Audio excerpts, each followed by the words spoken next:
1730. Code name. What happened to Site-13? Level 3. Confidential. Containment class. Neutralized. Special containment procedures. A circular perimeter has been established 2 km from SCP-1730, and a quarantine zone has been established 1 km from SCP-1730. Personnel who are to enter SCP-1730 must first undergo Class 7 hazardous contact preparation measures, including the application of a modified Maxwell-hardened hazardous material reinforced airtight suit. The application of these protective measures may only take place at the provisional Site-13 quarantine main gate. Individuals attempting to exit the quarantined area must first submit to thorough decontamination protocols as administered by the quarantine security staff.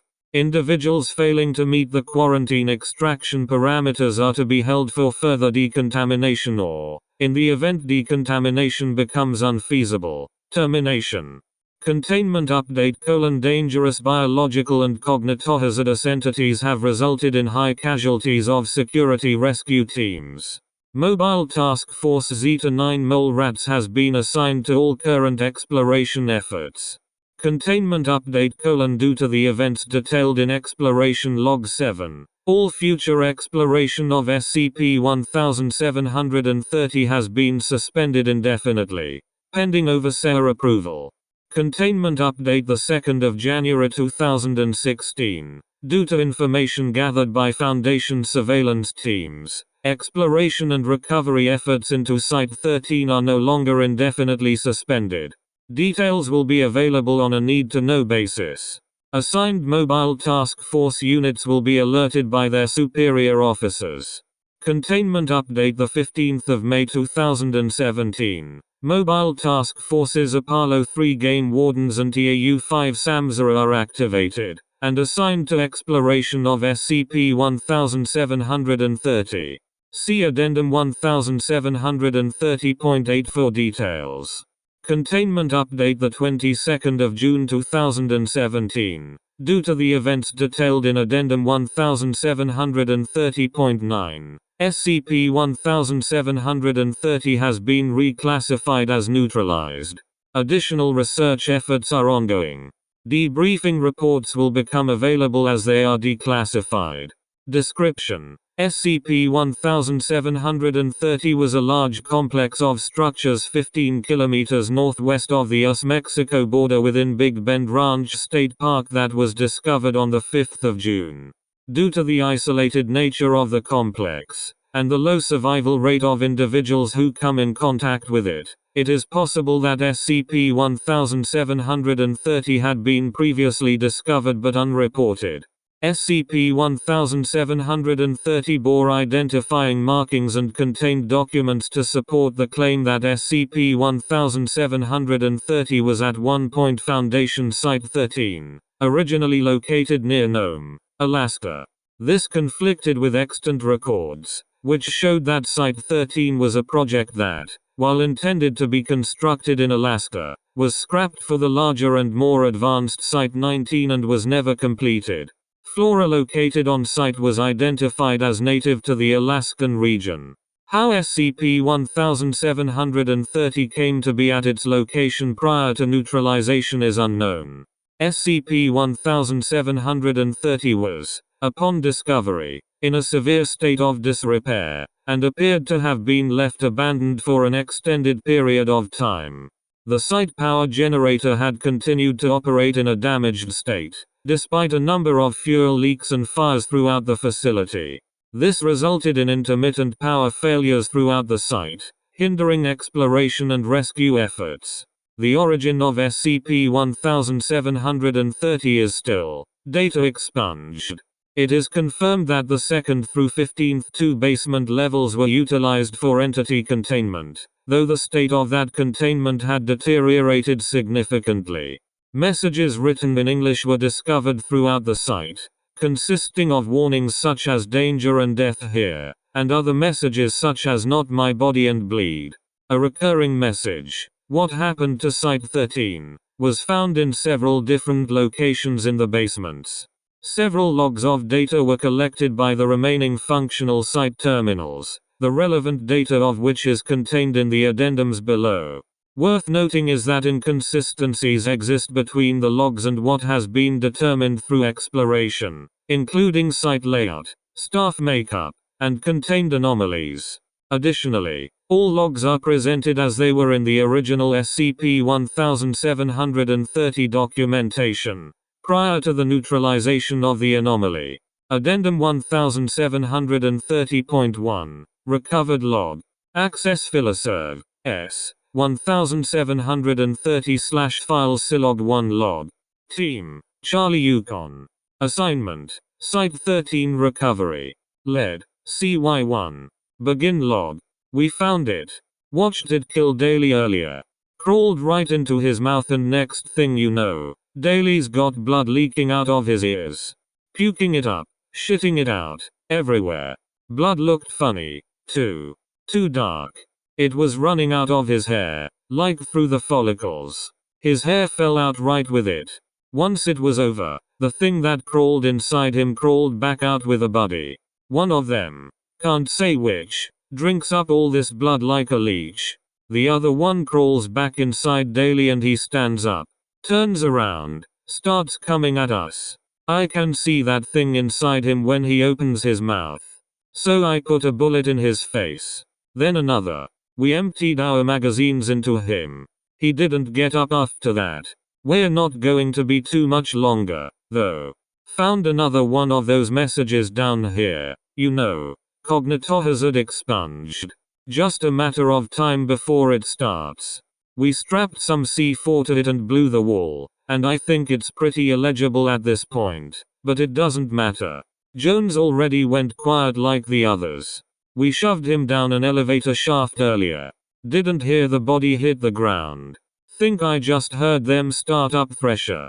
Wish we would have known about that sooner. Oh well. Addendum 1730.2, Recovered Automated Message. Access Filoserv, S. 1730/Files Reckms Log. The following message was recovered from SCP-1730's emergency warning system. Logs on file indicate that it was transmitted moments prior to a major electrical disturbance, and 3 minutes before an explosion within the site power relay. General notice. Site-13 has experienced a gross breach of containment systems. Cognitohazard expunged. Has breached containment during testing. On-site nuclear devices non-responsive. Thresher protocol has been activated. Life support systems, online. Electrical systems, offline. Fire control systems, offline. Flood control systems, offline. Reactor status, critical. Euclid class containment status, critical. Keter class containment status, compromised. Addendum 1730.3, Exploration Log Transcripts. Access Filoserv, S. 1730/Exploration Log 1 Log. Initial Exploration Video Log Transcript. Date. Exploration Team. Mobile Task Force D12 Mudslingers. Subject. SCP-1730. Team Led. D12 Cap. Team Members. D12-1, D12-2, D12-3, D12-4, D12-5. Begin log. D12 Cap. Recorders on. Everybody check your mix. D12-1. Check. D12-4. Check. D12-3. Check. D12-5. Check. D12-2. And check makes 5. D12 Cap. Right. Command. You hear us clear? Site command. Roger that. Team led. D12 Cap. All right. Keep weapons locked. No idea what we're going to see in there. Pause. Yep. We're set. Let's move in. Those doors. Team moves into main SCP-1730 structure through front doors. Doors found to be unlocked. D12 Cap. Keep your eyes open. D12-3. Dark in here. Switching lights. D12 Cap. Good call. Team switches on shoulder-mounted lights. D12-1. Something written on the wall over here. D12-2. Yeah, here too. D12 Cap. What you got? D12-1. Get below, and don't look at the walls next to it. D12-4. Little late for that. D12 Cap. What about you? 2? D12-2. What did we do? D12 Cap. You see that? Command? Site command. Yes. D12 Cap. Alright. Let's move on out. Pause. Service elevator over there. 5. Check if it has power. D12-5. Pause. Yep. This'll work. D12 Cap. Let's see how far it'll take us. Then. Team enters service elevator. Video indicates lit control panel with various floor buttons. D12 Cap hits button labeled B3. D12-1. And away we go. Elevator descends briefly. Stops upon reaching the third basement level. Door opens to reveal a dark hallway. A single light is on at a bend in the hall, roughly 50 meters from the elevator. D12 Cap. Okay. Let's clear this level first, then we can go from there. 1 and 3. Take that hallway there. Myself and 4 can check the rooms in this hallway, and 2 and 5 stay here. Make sure our elevator sticks around. Team splits up. D12-1 and D12-3 move towards the light at the end of the hallway. D12 Cap begins checking rooms on the left side of the hallway. D12-4 checks the right side. D12-4. Rooms are filthy. What is this? D12 Cap. Yeah, I see it too. Is it mud? D12-4. Feels like it. Some kind of sludge. Smells metallic. Pulls test tube from belt. I'll send this back up. Site command. Let you guys poke around in it. Site command. Acknowledged. Try and keep out of it as much as you can until we figure out what it is. D12 Cap. Sure thing. D12-1. We're at the end of this hallway.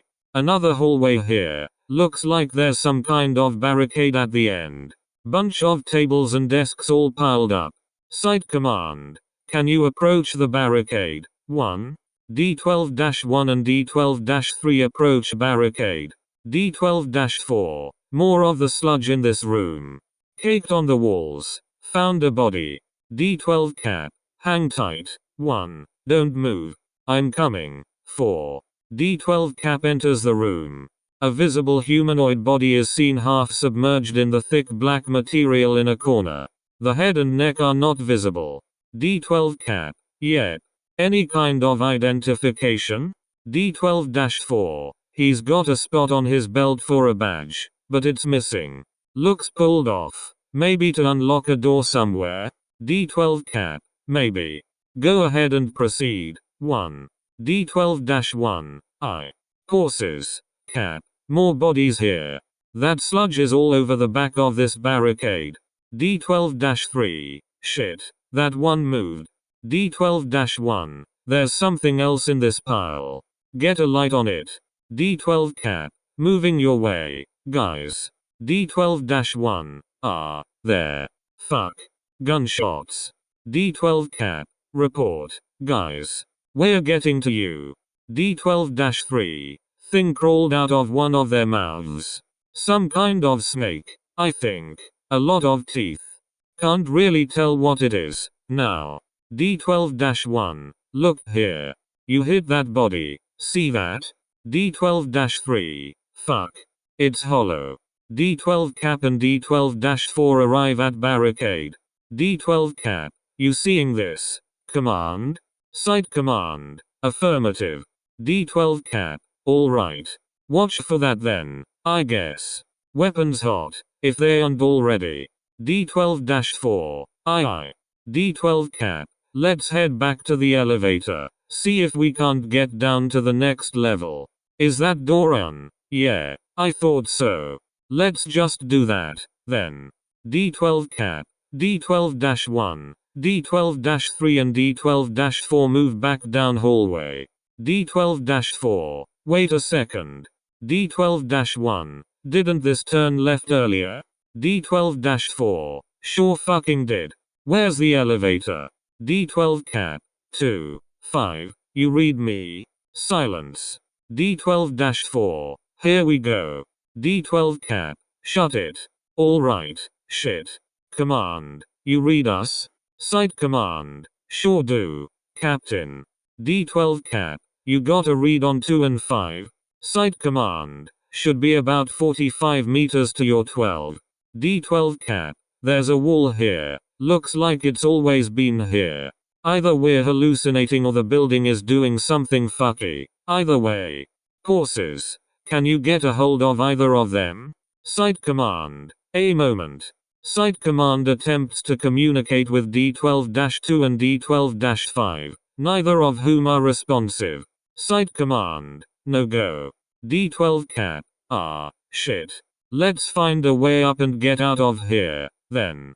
D12 team proceeds down hallway. Notable. Hallway is much longer than any on any recovered schematic of the site. D12-1. Got something else on this door. D12 Cap. What's that? D12-1. Says silence. We trying to check this? D12 Cap. Is this a containment cell? That's just an office door. D12-4. This whole floor just looks like offices. D12 Cap. Alright, then. Get in there. D12-1 attempts to open door. D12-1. It's locked. I can't get it open. D12 Cap. Knock the door down, then. D12-3. You hear that? D12-1. 1, 2. D12-3. It sounds like somebody shushing. D12-1. 3. D12-1 kicks door down. Video records 3 frames of a naked human with what appears to be fire burning out of its ears staring fearfully at the door. D12-3. Foo. There is an intense white light, and the sound of searing meat. All camera lenses are damaged and become non-functional. All microphones except for that on D12-3 stopped working. Site command. What happened? Captain? D12 team? Site command attempts to communicate with D12 Cap for an additional 30 seconds, before realizing that D12-3's mic is still operational. Site command. D12-3. Can you hear us? D12-3. Static. Site command. D12-3. D12-3. Static. And then the sound of slithering. Site command. D12-3. D12-3. A cry. Then the sound of choking. This continues for 43 seconds. And then the sound of liquid leaking. Then pouring. Accompanied by the sound of vomit. Large, wet objects can be overheard hitting the floor. A dull, low, approaching sound accompanies this. Mic cuts out suddenly. Site command. D12-3. Shit. D12-2. Oh shit. Hey site command. D12-5. Jesus Christ. Site command. Wah. D12-2. Where are you right now? D12-2. By the elevator. We assumed our radios had stopped working down here. We're just waiting for them to get back. Site command. The rest of the team is compromised. Hang on. We're trying to establish a link to your video. D12-5. No need for that. It's probably just interference. Can you send a team down here to get us? Site command. Hang on. Video coming up. D12-2. Don't. Site command. Got it. You. Mounted cameras on both individuals do not show the hallway they had been standing in, but what looks like a large utility room. Boilers are visible in the near distance, and a wall appears to have been caved in. D12-2 appears to be hanging upside down, facing D12-5, both of whom are stark white and unmoving. Their faces are covered in blood that looks to have originated from their mouth, nostrils, and eyes. A large object is seen moving quickly behind D12-2, accompanied by the sound of slithering from many different sources. D12-5 opens his eyes. 2 frames later, the video and audio feed cuts out. No additional responses are picked up from the D12 team. End log. Access Filoserv. S. 1730/exploration log 3 log. Initial exploration video log transcript. Date. Exploration Team. Mobile Task Force Y-24 Gulliver's Travelers. Subject. SCP-1730. Team Led. Y-24 Cap. Team Members. Y-24-1 Y-24-2. Notes. Initial exploration of the main site structure proved too dangerous for an additional attempt without additional resources. The only remaining mobile task force on hand was MTF-Y-24, a three-man team, who was charged with entering the site power station and assessing the damage. Begin log. Site command. Coming online. Video and audio feed for all three members comes online simultaneously. Ahead of them is the entrance to the SCP-1730 power station. Y-24 Cap. You can hear us? Site command. Affirmative. Y-24 Cap. Good. Anything else we should know? Site command. Thermal scans read one of the cores as being superheated. Might be on the verge of an explosion. Stay as far away from them as you can. You can use the microdrones if you need to. Don't worry about trying to get them back. Y-24 Cap. Right. Okay, good. Let's get on. Y-24 team enters power station. First room appears to be a security station. Y-24-1. There's our first problem. Doors are locked. Y-24-2. These are pretty solid, too. Is that glass bulletproof? Y-24 Cap. Check it. Loud thump. Y-24-2. Guess that answers that. Y-24 Cap. Command. Are we cleared to use explosives in here? Site command. Negative. Structure is pretty weak all over. You'll risk caving yourself in. Y-24 Cap. Well shit. There's no other way in. Y-24-1. Hang on. We have anybody on site with a level 4 clearance card? One that can override breach lockdowns? Site command. Dr. Edwards is with a team over at the containment bay. Y-24-1. No. Number. It would have to be somebody older. Edwards has only been around like, what, 10 years? Somebody who has had the clearance for a long time. Site command. Standby. Site command. Director Jameson is currently on assignment at Site-65. Y-24-1. That's 3 hours from here. We won't. Y-24 Cap. No. You've got the right idea. Get Director Jameson on the phone. Command. Ask him what his clearance code was in. When was Site-19 built? 1960? Site command. Standby. 10 minutes pass. Extraneous logs removed. Site command. Alright. You ready? Y-24-1. Go ahead. Site command. Redacted. Y-24-2. Well, I'll be damned. Y-24 Cap. Hello researcher, Jameson. Will you look at that? Site command. We'll send the director your regards. Y-24 Cap. Please do. Good work. 1. Let's get in here. Team enters power station main concourse. Site command. Can you see the damaged core? Y-24 Cap. No. They all look fine. Let's switch to the thermal lens. Y-24-2. There it is. Y-24-1. Are we missing something? That core looks fine. Site command. We need to get closer to it, guys. Y-24 Cap. Right. Releasing microdrone. Command. Y-24 Cap releases microdrone. Drone approaches power station cores and begins to circle them. 12 cores are accounted for. 7 of them damaged beyond repair. 3 have not been brought up to power, and 2 are operating at full capacity. One of the 2 is the superheated core, which aside from its abnormal temperature shows no other sign of damage. Site command. It looks fine. Can you get closer to that, Captain? Y-24 Cap. Sure. Y-24 team approaches the superheated core. Temperature readings begin to rise as they grow closer. Y24-1. It's hot enough. Anyway. Y24-2. What's this shit? Y24 cap. It's really thick. Is that sludge? Some kind of waste? Site command. Try and avoid that. Team. Captain. Can you get a vial of it on the microdrone and send it back out the way you came? Y24 cap. Yeah. Hang on. 2. Grab one of. Yeah. You got it. Pause. Samples on the way. Command. Site command. Thanks. Be careful, guys. Try and get around to the other side of it. Y24-1. I'm over here. Nothing looks. Fuck. Look. Y24 cap. Jesus.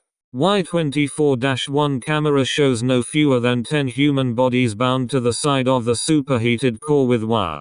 All of the bodies appear similarly to the bodies found by the D12 team. Stark white. Blood leaking from all orifices. Non-responsive. Y24-2. Something written underneath them. Is that blood? Y24 cap. What happened to Site-13? Y24-1. These lines don't run to the main structure. See here? They're running below us. Y24 cap. Any kind of identifier? Y24-1. Let me see. Yeah. They're all labeled body pit. They run straight into the ground over there. Y24 cap. Looks like we're going below, then. Command. You copy all that? Site command. We do. Just received your sample back, as well. Going to get a report on that in just a few minutes.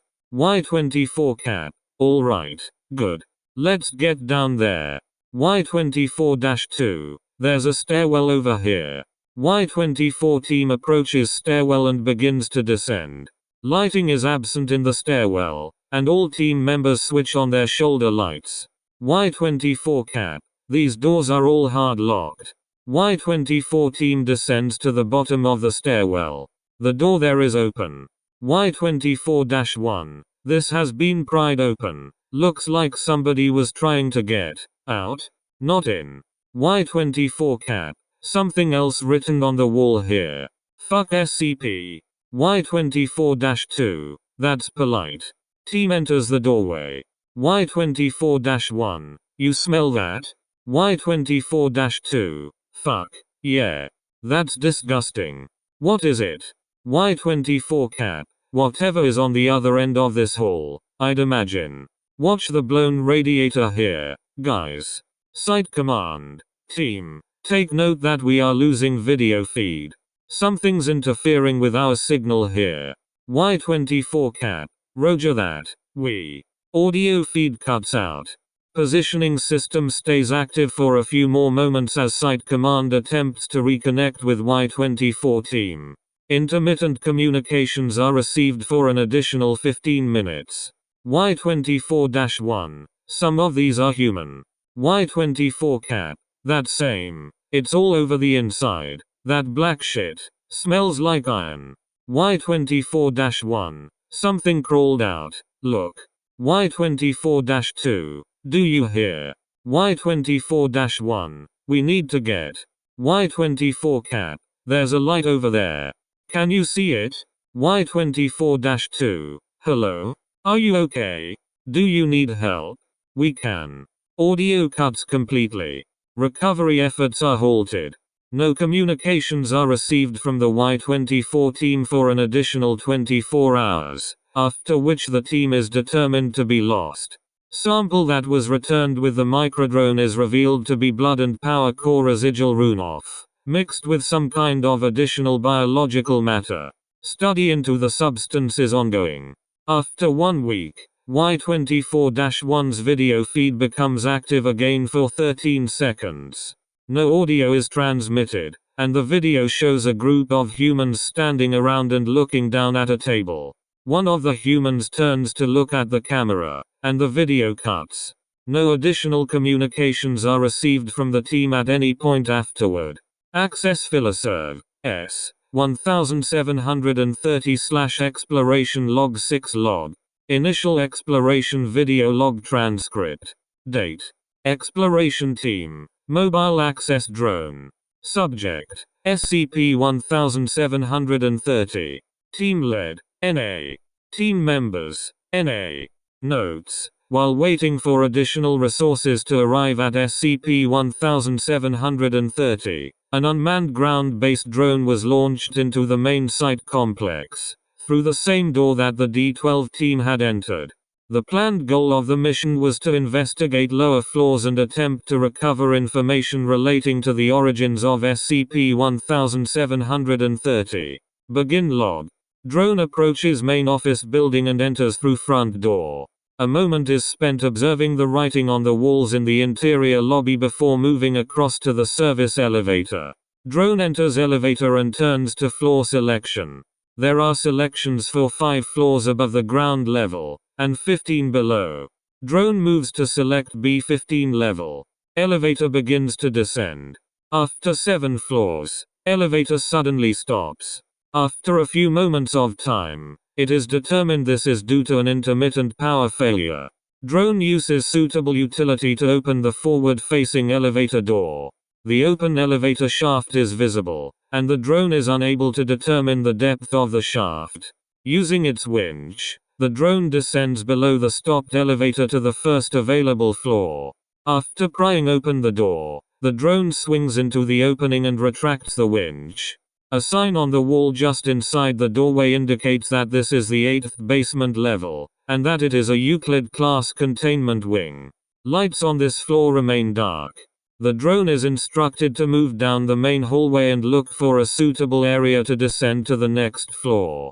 Drone moves towards a side hallway and is instructed to explore down it. It is noted that a number of messages are written on the walls, including "Don't look at the walls and kill the quiet ones." After inspecting a number of rooms and finding them to only be empty offices, the drone returns to the main hallway. Drone ceases movement upon seeing a large, vaguely humanoid entity standing near the end of the hallway. See Exploration File Drone 139 JPG. This entity appears to glide slowly down the hallways, seemingly not noticing the drone. After it passes, the drone is instructed to follow the entity. Entity enters a maintenance closet near the end of the initial hallway. Drone observes as entity extends a long arm from beneath its outer layer and touches the floor. Upon further observation, the entity is noted to have picked up some of the thick, dark material previously identified as blood and power station runoff with what is identified as its primary finger appendage. Entity then begins to make slow movements towards the wall behind it. This is obscured from the drone's view. The entity ceases movement, and then slowly turns to leave the room. The drone is instructed to move towards the wall and take note of any changes. It is noted that the entity left behind a number of unique symbols, such as Cognitohazard expunged. The drone takes several flash photographs of these symbols and transmits them back to Site Command. Drone is then instructed to continue to follow the large entity. However, the entity has disappeared from the hallway. It is noted that the entity left no apparent footprints, even in the thick material covering parts of the floors.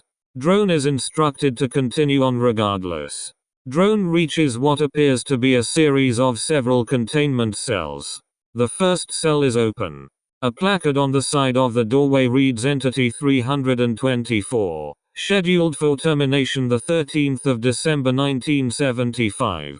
The drone enters the doorway and observes a spacious containment cell.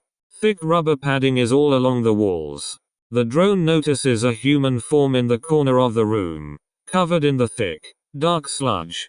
As the drone approaches the form, small sparks fire from its fingertips towards the drone.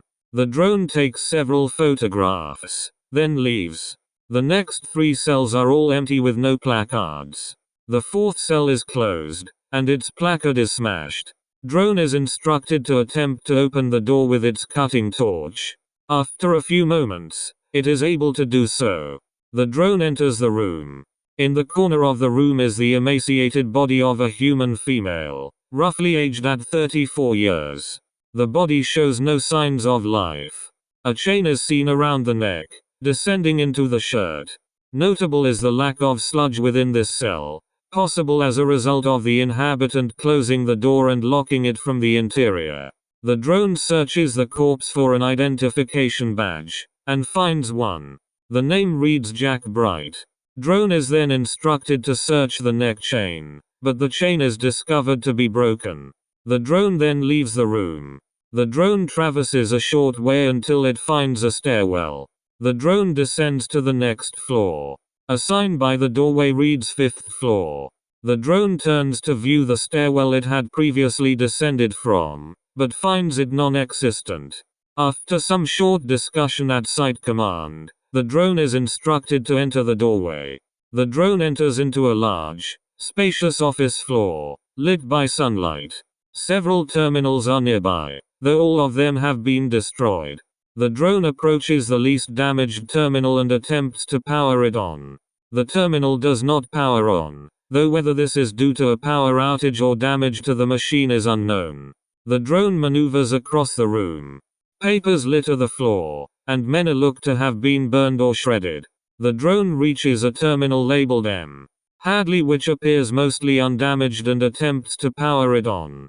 The terminal powers on, and the drone then attempts to connect with the computer. The computer is running the same Foundation-based system as the current model, albeit a number of generations older. The drone is instructed to transmit every file it is capable of accessing to Site Command. The drone begins to do this.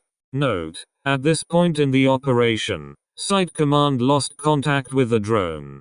Several members of the operation team suddenly showed symptoms of some kind of anomalous influence, growing silent and beginning to burn from their ears.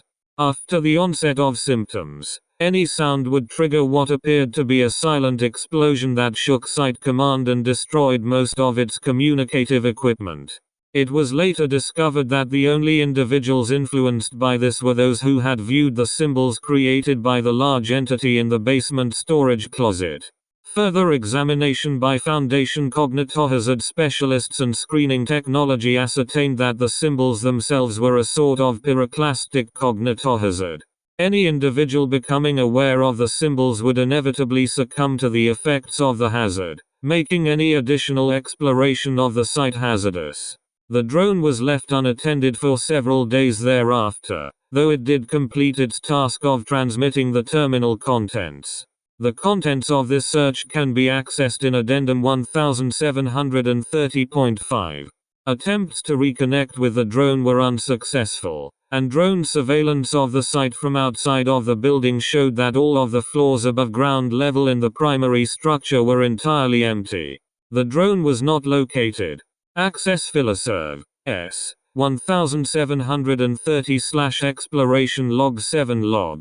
Initial exploration video log transcript. Date: Exploration Team. Mobile Task Force Z9 Mole Rats. Subject: SCP-1730. Team led: Z9 Cap. Team members: Z9-1, Z9-2, Z9-3, Z9-4, Z9 Sup. Notes: due to high casualties sustained by previous exploration attempts, it was decided that a team experienced in exploration of anomalous structures would be called in to continue operations at SCP-1730. To that end, MTF-Z9 Mole Rats was assigned to SCP-1730. The team consisted of 5 explorative members, and 1 support member who would stay at Site Command and monitor fluctuations in local reality. Begin log. Z9 Cap. We're online. Let us know when you've got a link. Support. Z9 Sup. Coming up now. I'm loading your displays with what should be a pretty accurate map of what you should see in there, but Z9-3, don't bet on it, right? Z9 Sup. Like always. It's fully possible that there's a tight green in there, alongside the other nasties. Z9 Cap. Alright. Command. What's the worst of it? Site Command. There is at least one cognitohazardous entity writing hazards on the walls. Your displays should be able to filter out any and all messages written on the walls, so we don't take any chances. As for the rest, it's a containment site. Z9-1. Awesome. Z9 Cap. There you have it, guys. Load up. Let's get in there. Z9-3. Yes, ma'am. Z9 team enters the main structure, but search the upper floors first. As observed by the flying drones, the floors are empty. There is no sign of the previous exploration drone. Z9 Cap. We're clean here. How are we looking? Support. Z9 Sup. Holding steady. Captain. Nothing out of the ordinary. Pause. Tell 4 that he needs to adjust his channel frequency. I'm having trouble connecting to that module. Z9 Cap. Will do. 4. Check your frequency. You're falling out. Team descends to main level. After ascertaining the functionality of their hazard blocking displays, the team moves towards a descending stairwell instead of the service elevator. Z9 Cap. Going down now. Starting to see some of that sludge. Any idea where it comes from? Site Command. Part of the mixture is Power Station runoff, but it's mostly blood and some other biological residue, like pus. As for where it comes from, your guess is as good as ours. Z9 Cap. Guess that's what we're here to find out. Site Command. That's the one. Z9-2. This stuff doesn't stink like you'd think it would. Just smells like pennies. Z9 Cap. Tighten up, all. We're going into the dark. Team descends several levels until they reach the 6th basement level, marked as a Euclid containment wing. Z9 Cap motions to enter the floor. Z9-1. Lot of bodies in here. Cap. Z9 Cap. ICM. Not all human, are they? Z9-2. Nope. They've all got that look to 'em though, from the briefing. Blood on their faces. Site Command. Stay alert, guys. Z9 Cap. Copy that. Let's keep moving. Team moves forward for a short time, investigating the mostly empty floor. Suddenly, a rumbling is heard. All team members stop and wait for the noise to end. There is a crash, and Z9-4 shouts. Z9 Cap. So what was that? Site Command. Came from below you. Notice any structural damage? Z9-3. Sure fucking did. Floor collapsed under Randall. He's down below us. I can see him. Z9 Cap. 4. You read me? Z9-4. Yeah Cap. I'm alright, but my leg is pretty fucked. I don't know if I can get up. Z9 Cap. Alright. Stay there. We're going to get down to you. 3. You stay here with Randall. 1. 2. Move with me. Let's find a stairwell down. Z9 Sup. Captain. Something fluctuating below you. You copy? Z9 Cap does not respond. Site Command also attempts to communicate with Z9 team, and fails to do so. Communications continue to be transmitted from the team. Z9-4. Where are they? Z9-3. Should be on their way. Z9-4. Any way you can get down here? Z9-3. Not without breaking my legs. Z9-4. You sure? I think I can hear something down here. Z9-3. Pauses. I can't hear anything. It's probably just the pipes. Z9-4. Fucking pipes. From Z9-4's perspective, the floor is shrouded in darkness beyond 4 meters. The only illumination is coming from the floor above. Z9-4. No, it's definitely something. It's. Pauses. Fuck. Brett. It's slithering. There's something down here. Z9-3. Hang on, mate. Cap. You read me? No response. Cap. 1. 2. Anybody? Goddammit. Z9-4. Brett. Shit. It's right here. I can hear it.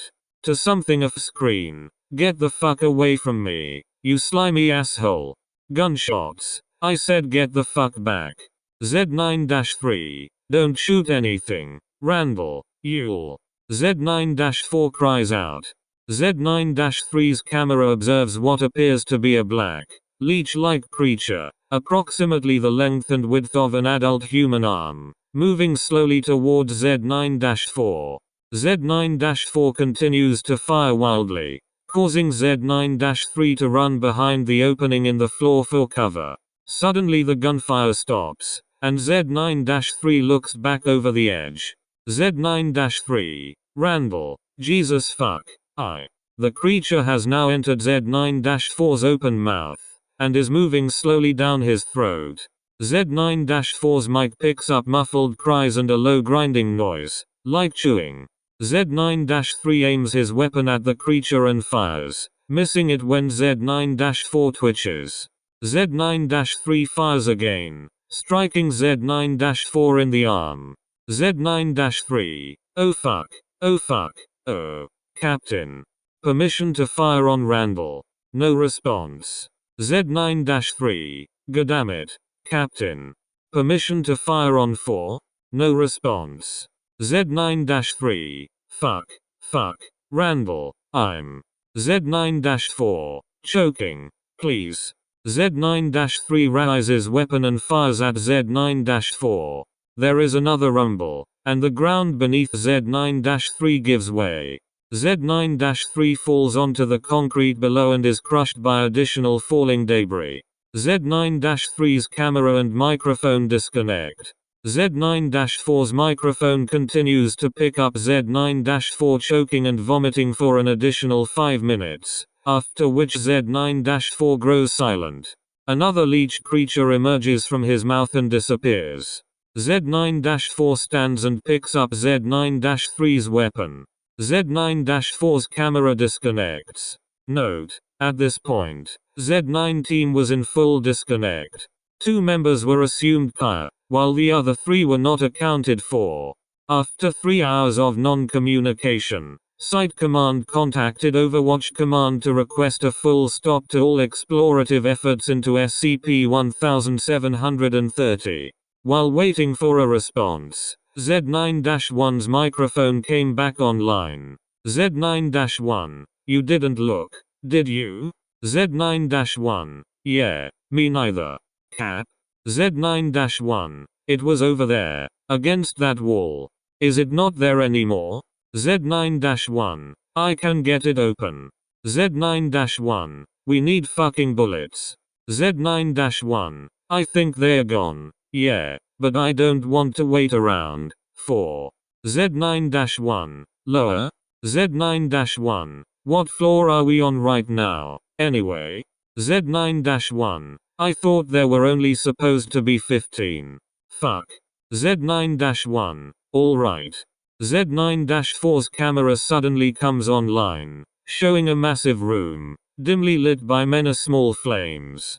Further observation of the footage shows that the small flames all originate from the ears of many humanoids, standing quietly around the walls. In the center pit is a large creature that appears to be covered in many smaller creatures. It is barely distinguishable in the low lighting.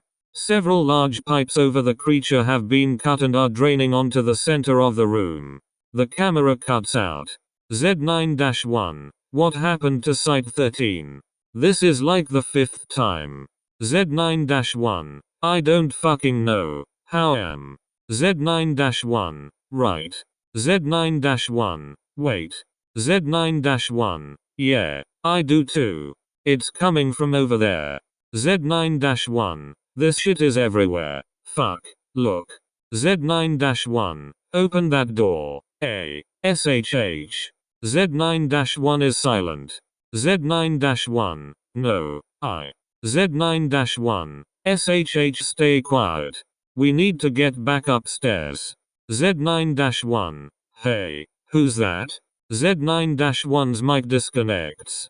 Note: with the entire team once again unresponsive, Site Command ordered an emergency termination of all explorative efforts into SCP-1730 while waiting for confirmation from the O5 Council. 4 hours pass with no response, before Z9 Cap's camera begins transmitting. Microphone comes online shortly after. Z9 Cap is standing in a very tall room, looking at some kind of large and intricate machine. She approaches the machine slowly before settling over some kind of input console with a backlit screen. Z9 Cap wipes dust off of a label just above the screen. The word Thresher is clearly visible. Z9 Cap's hands hover over the keyboard at the console. Another distant sound can be heard over the microphone, later identified as footsteps. Z9 Cap turns quickly to face the darkness behind her. As she turns, her shoulder-mounted light strikes something on the machine behind her, and goes out. The footsteps grows closer. Z9 Cap begins to breathe heavily, and starts running through the dark. She trips and falls, and the noises begin to close in. Z9 Cap. No. Fuck you. Get. Z9 Cap's camera disconnects. No additional transmissions are received from the Z9 team. Addendum 1730.4. Recovered data from power station terminal. Access Filoserv. S. 1730/files Thresher log. Dr. Hadley. As you can see, the power output to the Thresher device has been adjusted to your specifications. At your command, the reactors will surge to the full 55 GW required to activate the device. Like I mentioned in our previous correspondence, the reactors will likely not survive this kind of power surge. The core dedicated to the body pit might, given its reinforced construction, but there will likely be significant damage to all the rest. Additionally, and you'll forgive me for speaking out of place since I'm not assigned to the Thresher device, but the device is still wildly unstable. The tests have been encouraging on smaller subjects, and it might someday be an applicable piece of technology, but at this moment it is only considered a measure for very final attempts. Utilization of the device could make local reality unstable here, as well as wherever the device ends up. In other words, I hope you know what you're doing. Best of luck. Engineer 242. Addendum 1730.5. Collected data logs. Access Filoserv. S. 1730/files comlog 1 log. Dear Dr. Hadley. 340. We have received your communication, and thank you for taking the time to contact us. We have considered your request, but at this time we cannot approve any transfers. If you are at Site-13, you are there because of your superb level of professionalism and aptitude in your profession, and we cannot afford to have you anywhere else. You may speak to your site pharmacist about an amnestic regimen if you like, but we will not allow you to transfer from Site-13. As for your concerns about Director Emerson's mortuary protocol, we understand your complaints. However, you must understand that anomalies, especially those classified as humanoid, are not human beings. Human beings fall into a very specific category of non-anomalous life forms. Humanoid anomalies may appear to be human, but are simply humanoid. As such, they are not entitled to the rights and privileges afforded to human beings by the Ethics Committee. Our job as researchers is to identify where anomalies come from, and then to identify how to best utilize those anomalies for the benefit of mankind. We are protectors, and we cannot protect unless we know everything there is to know about the threat at hand. Once we have learned what we can learn, we neutralize the threat. If you have any other questions, please do not hesitate to contact our offices. Sincerely, Peter Grenwald, SCP Foundation Ethics Committee Chair, Global Occult Coalition Ethics Board Head. Access Filoserv. S. 1730/files/3421 Test log log. Test log. Entity 3421. Administrator. Dr. 1343. Test purpose. To identify Class 8 entities' ability to bend reality while exposed to dangerous conditions and to Scranton-Mollius inhibitor device. Use of SCP to reanimate entity between tests. Test 1. Exposure to temperature, -35°C. Result. Entity loses energy, becomes less hostile. Extended exposure results in low external temperature and decay of skin layer. Entity expires after 1 hour of sustained exposure. Test 2. Exposure to temperature, 150 C. Result. Entity quickly succumbs to heat stroke. Body shows signs of burning across all surfaces. Organ damage as a result of extreme temperature. Entity unable to change reality to save itself. Test 5. Submerge in water. Result. Data not found. Notes. Water seems to interfere with Scranton-Mollius device. Test 13. Exposure to electricity. Result. Entity unable to save itself. Body no longer salvageable. Entity moved to body pit for incineration. Access Filoserv. S. 1730/files/129 log. To Engineer 242. From Engineer 129. Subject. Control of hazardous toxins in reactor core. We're having some trouble controlling the waste back up in the pit. The runoff is supposed to be piped off site, but it keeps getting sucked back up the air intake into the reactor. The stuff is seriously toxic. I don't want to send any of my guys in there to clean it up. Either we shut off the reactor long enough to go down there and clean it up by hand, or we're going to have a pretty serious issue here in a while. Access Filoserv. S. 1730/files termination log 1 log. Data not found. Summary of events. Entity showed unwillingness to submit to further testing, and as such was swiftly terminated by way of electrocution. Entity moved to body pit for incineration. Noting here that additional orders have come in from Director Emerson requesting a full-scale termination of the entire humanoid wing. Those will be processed at your convenience, and we can begin to empty out those floors. Sincerely, Dr. 790.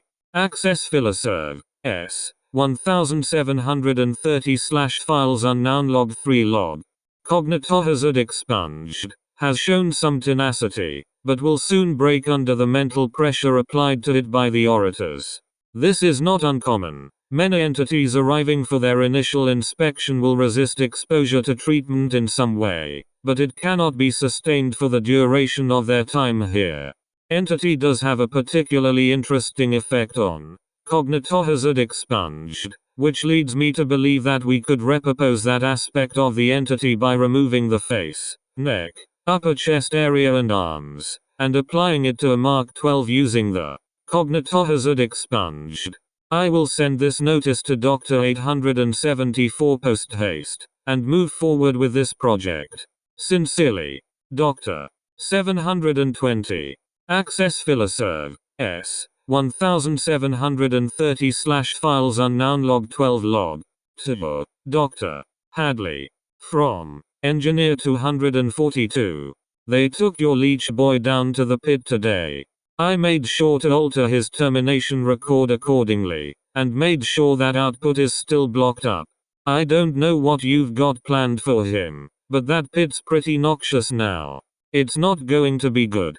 Access Filoserv. S. 1730/files Hadley letter log. Director Emerson. Before we get started, let me just say that the number thing was always bullshit. If you want to properly dehumanize your researchers, you put them in cubicles. The numbers were a joke from the beginning. If you're reading this, then you're left with a decision. What did you think was going to happen? Throwing the bodies of anomalies into that pit. Did you think that their being alive made them anomalous? Hell, being alive is the least anomalous part of our humanity.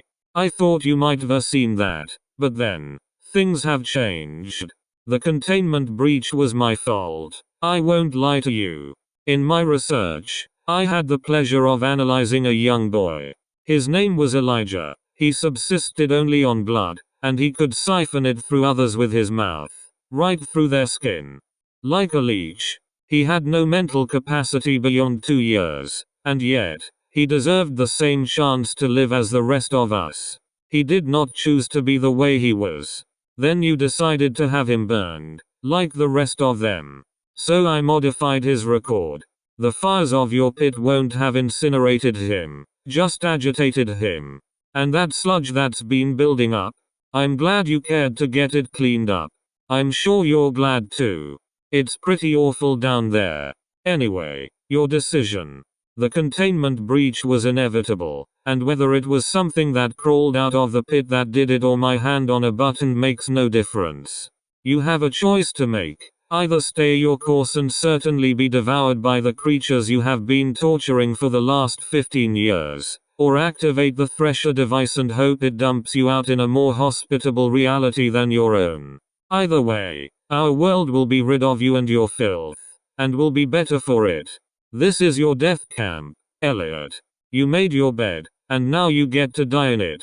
Sincerely, Hadley. P.S. Amazing how much can change in just a few years, isn't it? All because you were chasing a promotion. Incredible. I hope it was worth it. Oh yeah, and if you decide you want to talk this out, I'll be down in the basement with Elijah. I've got a nice warm spot for him to get set up when he arrives. You've made sure there will be plenty of blood. Addendum 1730.6. Received audio transmission. The following audio transmission was picked up on monitoring equipment on the morning of the 1st of February, 2016.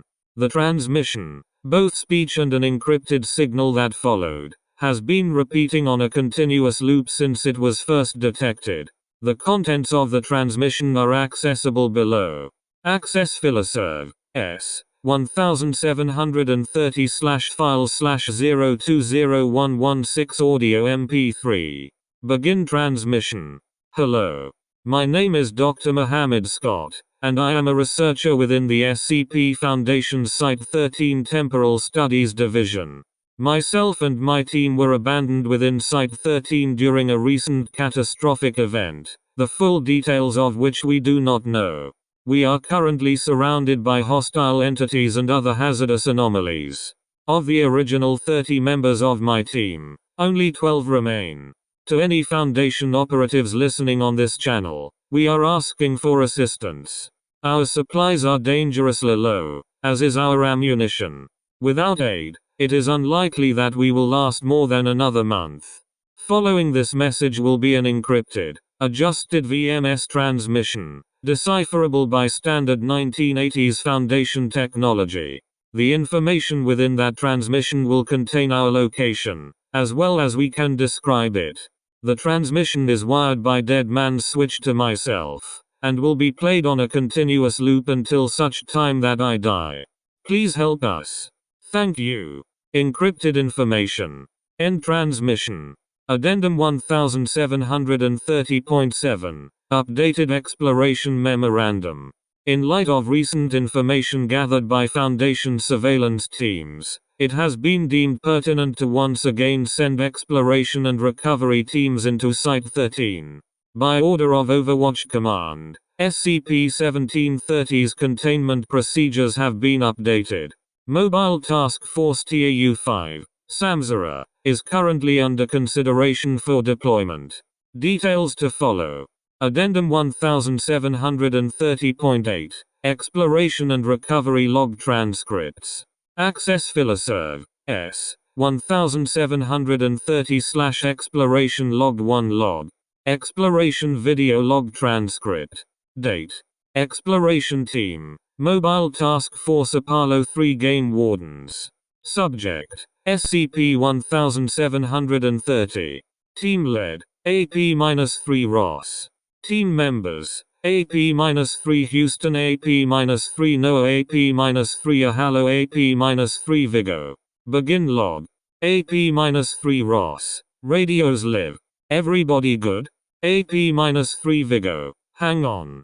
Site command. 60 seconds to insertion. AP-3 Ross. Copy. Vigo. You good? AP-3 Vigo. Yeah, I got it. AP-3 Ross. We set. AP-3 Houston. We're good.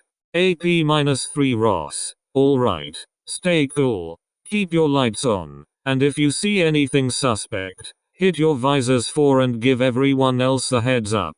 Remember, the internal topography of this place is unstable, so there's a pretty good chance we'll get separated. If we do, Stay put until the place stabilizes, and somebody will come pick you up.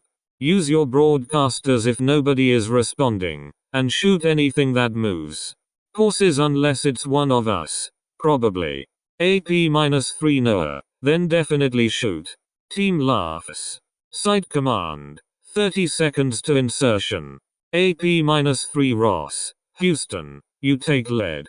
Our information suggests this entrance leads down a pretty long staircase, but there shouldn't be any other doors we encounter until we hit the bottom, so we should be more or less safe until we get there. Got it? AP-3 Houston. Got it. AP-3 Ross. Any other questions? Hello. You're quiet back there. AP-3 hello. I'm good, boss. AP-3 Ross. Alright. That's what I want to hear. Site command. 10 seconds to insertion. AP-3 Vigo. Here we go. Pause. Site command. Game wardens. You are clear to begin operation. AP-3 Ross. Let's roll. Team enters SCP-1730. As expected, initial interior space is a long descending staircase. AP-3 Houston takes lead. Site command. Team, we're monitoring you from here, but let us know if you hear, see, or experience anything unexpected. AP-3 Ross. Copy. Team descends for 3 minutes. Interior of SCP-1730 is unlit, with the only luminescence coming from the shoulder-mounted lights of MTF AP-3. AP-3 Ross. How we looking? AP-3 Houston. Pretty good, we. Horses. I see a door up here, on the landing. AP-3 Vigo. I see it. AP-3 Ross. Alright. That's unfortunate. Hello, Noah. Keep an eye on our backs when we pass it. Hang on. Team stops at the landing. AP-3 Houston tries the door, but it is locked. AP-3 hello. There's air blowing under the door here. See where the dust is kicked up? AP-3 Ross. Yeah. Vigo. Let's see that thermal camera. AP-3 Vigo. Alright. Hang on. Horses. Here it is. 10-second silence. AP-3 Ross. Yeah. No. I don't. Radio static. Not even going to begin to fuck with that. Let's keep going. Site command. Team lead. You copy? Is everything alright? AP-3 Ross. Yeah. We're good. Still descending. Site command. Affirmative. Just got some static. Wanted to make sure you were good. Team continues to descend for 3 more minutes. AP-3 hello. Light. Look. AP-3 Ross. Yeah. Command. There's a light up ahead. Might be our exit. Eyes open. Team descends for 2 minutes. AP-3 Noah. Shit. AP-3 Vigo. Whoa. What the fuck is that? AP-3 Ross. Goddammit. Alright. Command. Be advised that the bottom of this stairwell is just missing. I don't know where the light we saw is coming from, but we go down about 3 more steps and we're in some sort of void. I don't see a bottom to it. Site command. Copy that. Hang tight, team. We're taking a look at this. AP-3 hello. What if we drop something in it? See how far down it goes? AP-3 Vigo. I mean, I can see how far down it goes, and it sort of looks like forever. AP-3 hello shrugs. Site command. Game wardens. Go ahead and proceed back up. We'll see about another insertion point. AP-3 Houston. Damn it. AP-3 Ross. It's alright. We'll just. AP-3 Vigo. Ross. Look. It's not a void. It's a liquid. It's just not reflecting light, at all. It's pitch black. AP-3 Houston. Looks sort of like water. AP-3 Ross. Hang on. Horses, yeah. We're not going to fuck with that either. Command. How far are we to the bottom of this stairwell? Site command. 1 moment. Silence, you're about 15 meters below where we expected the stairwell to end. AP-3 Ross. Stellar. The topography is off here. Let's head back up a ways and see if we can find a different exit. Site command. Team lead. Hold position for a moment. We're trying to determine your location right now. AP-3 Noah. Hey Chief. AP-3 Ross. Hold on. AP-3 Noah. No, look, it's AP-3 Ross. Shut up. I'm AP-3 Houston. Oh fuck, it's rising. AP-3 Ross. Shit. Alright boys, time to go. Fuck. Black liquid begins to quickly rise behind MTF AP-3. Team moves quickly up the stairwell in relative silence. AP-3 Vigo. It's gaining on us. Fuck. Come on. AP-3 Houston. Jesus Christ. AP-3 Hello. Houston. Grab him. Ross. Help. AP-3 Ross. Shit. Don't. AP-3 Houston. My legs. Fuck. Fuck. Fuck. My legs. AP-3 Noah. There's another door up here. Hurry. AP-3 Ross. Hang on. Team enters door on the next landing. Door is slammed closed. AP-3 Noah. Holy Jesus, what happened to his legs? AP-3 Ross. Shit. Houston. Are you? AP-3 Houston. Wait. AP-3 Vigo. What? Site command. What's happening? Do you read us? AP-3 Ross. Yeah. Sorry command. That all happened quickly. Houston fell coming up the stairs and his legs got covered in that stuff. And now they're just gone. One clean cut. Like they weren't there. AP-3 Houston. I can actually still feel them. Guys. Like. Horses. I can see they're not there. But it doesn't hurt. And I think I can stand up. AP-3 Hello. What the fuck? AP-3 Houston proceeds to stand up. He is missing his legs from his knees down, but appears to be floating, as if they were still there. AP-3 Vigo waves his hand underneath Houston's legs, which passes through the space unimpeded. AP-3 Noah. AP-3 Ross. Alright, so there's that. You aren't hurting, Houston? AP-3 Houston. Nothing feels different. AP-3 Ross. Okay. That's fucking crazy. Command. Do we know anything about this? Site command. Negative.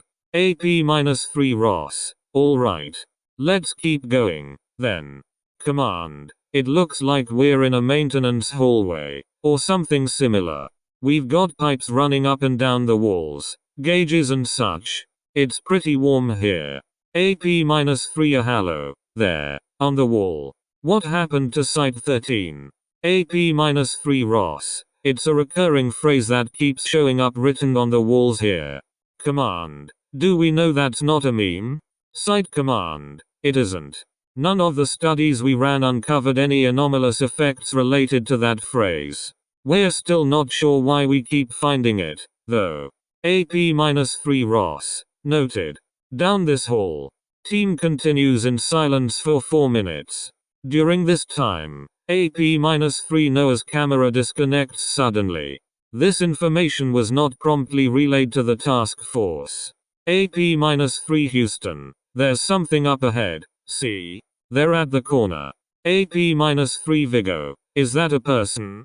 AP-3 Ross. Approach with caution. Safety's off. Team approaches target in silence. Upon reaching target, video feed shows a severely disfigured, rotted human corpse, age unknown, partially conjoined to the wall behind it. Several other spatial distortions are evident nearby, such as the ceiling and wall appearing to pull back into each other, but this is unnoticed by AP-3. AP-3 Ross. Shit. Good to finally see a familiar face. Guys, it's just Zachary. AP-3 Hello. Thank God. Zachary, how'd you get down here? Silence. AP-3 Houston. Us too, man. This place is fucked up. Look at my fucking legs, man. Look at this shit. Site command. Team lead. Please be advised that you are under the effects of a powerful cognitohazard. We are attempting to upload a filter to your scramble visors. One moment. AP-3 Vigo. Nah. Command. It's alright. It's just Zachary. We go way back, don't we, buddy? AP-3 Vigo playfully punches the corpse, dislodging its jaw. The corpse does not respond. AP-3 Ross. Zachary, we're looking for some other people trapped in here. Do you know how to get to the lower levels? Silence. AP-3 Hello. Shit. AP-3 Ross. Okay. So wait. What's below that? Silence. AP-3 Ross. Aha. Silence. AP-3 Houston. Shit. He's right. Where's Noah? The team turns, and AP-3 Noah is not seen. AP-3 Ross. Ah, shit. Zachary, stay here. Noah, do you read me? Pauses. Noah, it's Ross. Do you hear me at all? Pause. Command. Where the fuck is Noah? Site command. That's uncertain. Team led. Be advised. The upload is complete. Please restart your visors for the filter to take effect. Team restarts their visors. AP-3 Ross. There we go. What was it that? Oh, gross. Command. There's a body in the wall down here. Looks like it's been fused into it or something. Our visors are ticking like crazy. 2. Site command. Acknowledged. Team led. Proceed. AP-3 Houston. Wait. Look. Back there. You see shimmering? AP-3 Vigo. Is that gas? It looks like a gas leak. AP-3 Hello. Oh fuck. No. Look at the floor. Look behind it. Fuck. AP-3 Houston. Shit. Noah. Shit. Approaching MTF. AP-3 is a shimmering, transparent, humanoid construct, apparently the source of the spatial anomalies in this area. As its feet touch the ground, the floor begins to warp within space around them, stabilizing after the entity passes by. MTF-AP Noah is visible hanging behind the entity, though the nature of the agent is uncertain, as the spatial anomaly he is caught in appears to be extremely severe and very few of his features can be made out. Noah is seen attempting to move slightly, but continues to be twisted by the anomaly as it moves. AP-3 Ross. Fucking shoot it. Goddamn. Open fucking fire. Shit. MTF-AP-3 fires on the entity. As the bullets approach, their trajectory changes and they twist and spin around the entity before falling harmless on the floor or lodging in the ceiling. AP-3 Hello. This isn't working, Chief. AP-3 Vigo. My fucking arm. Shit. AP-3 Vigo is seen turning and attempting to pull away from an unseen force. From AP-3 Hello's camera, a long, shimmering, transparent appendage is seen stretching towards AP-3 Vigo, abstracting the wall closest to it as it moves. It wraps around AP-3 Vigo's left arm, which begins to visibly distort. Vigo screams. AP-3 Ross. Houston. The anchor. AP-3 Houston. Oh, yeah. AP-3 Houston produces a miniature, portable Scranton reality anchor, which he powers on and lobs towards the entity. There is a flash of red light, and for a split second the entity becomes visible as an extremely disfigured, grotesquely elongated humanoid, which exists for only a second before the spatial distortions surrounding it are anchored and violently reset, creating a massive pressure wave in the confined space. The team is momentarily incapacitated. AP-3 Vigo. Oh, my arm. AP-3 Vigo's left arm is bright red, but otherwise unscathed. AP-3 Hello assesses it. AP-3 Hello. The color will go away. That's just the anchor cooling down. You good? AP-3 Vigo. Yeah, I'm alright. Thanks. AP-3 Ross. Jesus. Noah? Noah, are you there? Silence. AP-3 Ross. Can any of you see Noah? AP-3 Vigo. Ross. Here. Look. In the wall. As dust clears, AP-3 Noah becomes visible, partially fused with the wall, ceiling, and floor across 10 meters of hallway. The agent is unmoving. AP-3 Houston. Wretches. AP-3 Ahalo. Indistinct muttering. AP-3 Ross. God. Command. Do you read me? Hello? Site command. We read you. Team led. AP-3 Ross. We've lost Noah. He's in the wall. Do you want us to proceed? Site command. One moment. Silence. Site command. Team led. Do you feel as if returning to the surface will be more dangerous than continuing your mission? AP-3 Ross. I have no way of knowing that. We have no way of knowing what's in here. Everything in here is so fucked it's incredible. I don't even know if we can get back. If we wanted to. None of the other teams have they? Site command. That is correct. AP-3 Ross. Pause. Honestly, whatever happens down here can't be any worse than whatever we'd see on our way back. It probably doesn't make a difference. Pause whatever. Let's keep going. Site command. Affirmative. Team led. We are preparing another team to evacuate. In the event that you reach your target. Insertion time is in 4 hours. AP-3 Ross. You're sending another task force in here? What idiots volunteered for that gig? Site command. Samzara. AP-3 Ross. Oh. Pause. Alright. Cool. I copy. Team continues on for a short time, unimpeded. They pass through several other areas, including a ransacked infirmary, a cafeteria space melted into slag, and a wing of containment units identified as Olympia class that are no less than 100 meters in height. Eventually, the team enters a room off of the main hallway that appears to be a telecommunications center. A single television is illuminated on a wall across from them. AP-3 Houston. This is weird. AP-3 Ross. Stay cool, guys. Search this room. See if there's anything we can collect that they could use topside. AP-3 Vigo. These terminals have power. I'll collect a backup. There is a sound on the other end of the room, like static. Ahalo and Houston move towards the illuminated television. AP-3 Ahalo. Is something broadcasting through this? The screen flickers, and an image appears. The interior of a standard containment cell is shown, though it is devoid of any comforts or belongings.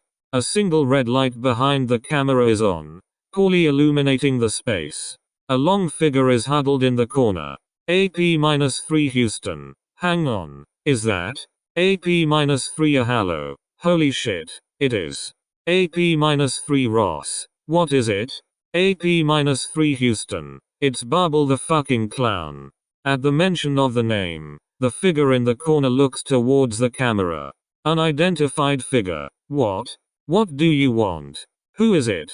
AP-3 Ross. Jesus. My name is Ephraim Ross. I'm an agent with the. Actually. Hang on. Who are you? The figure shifts sideways, and more of its body becomes visible through the darkness.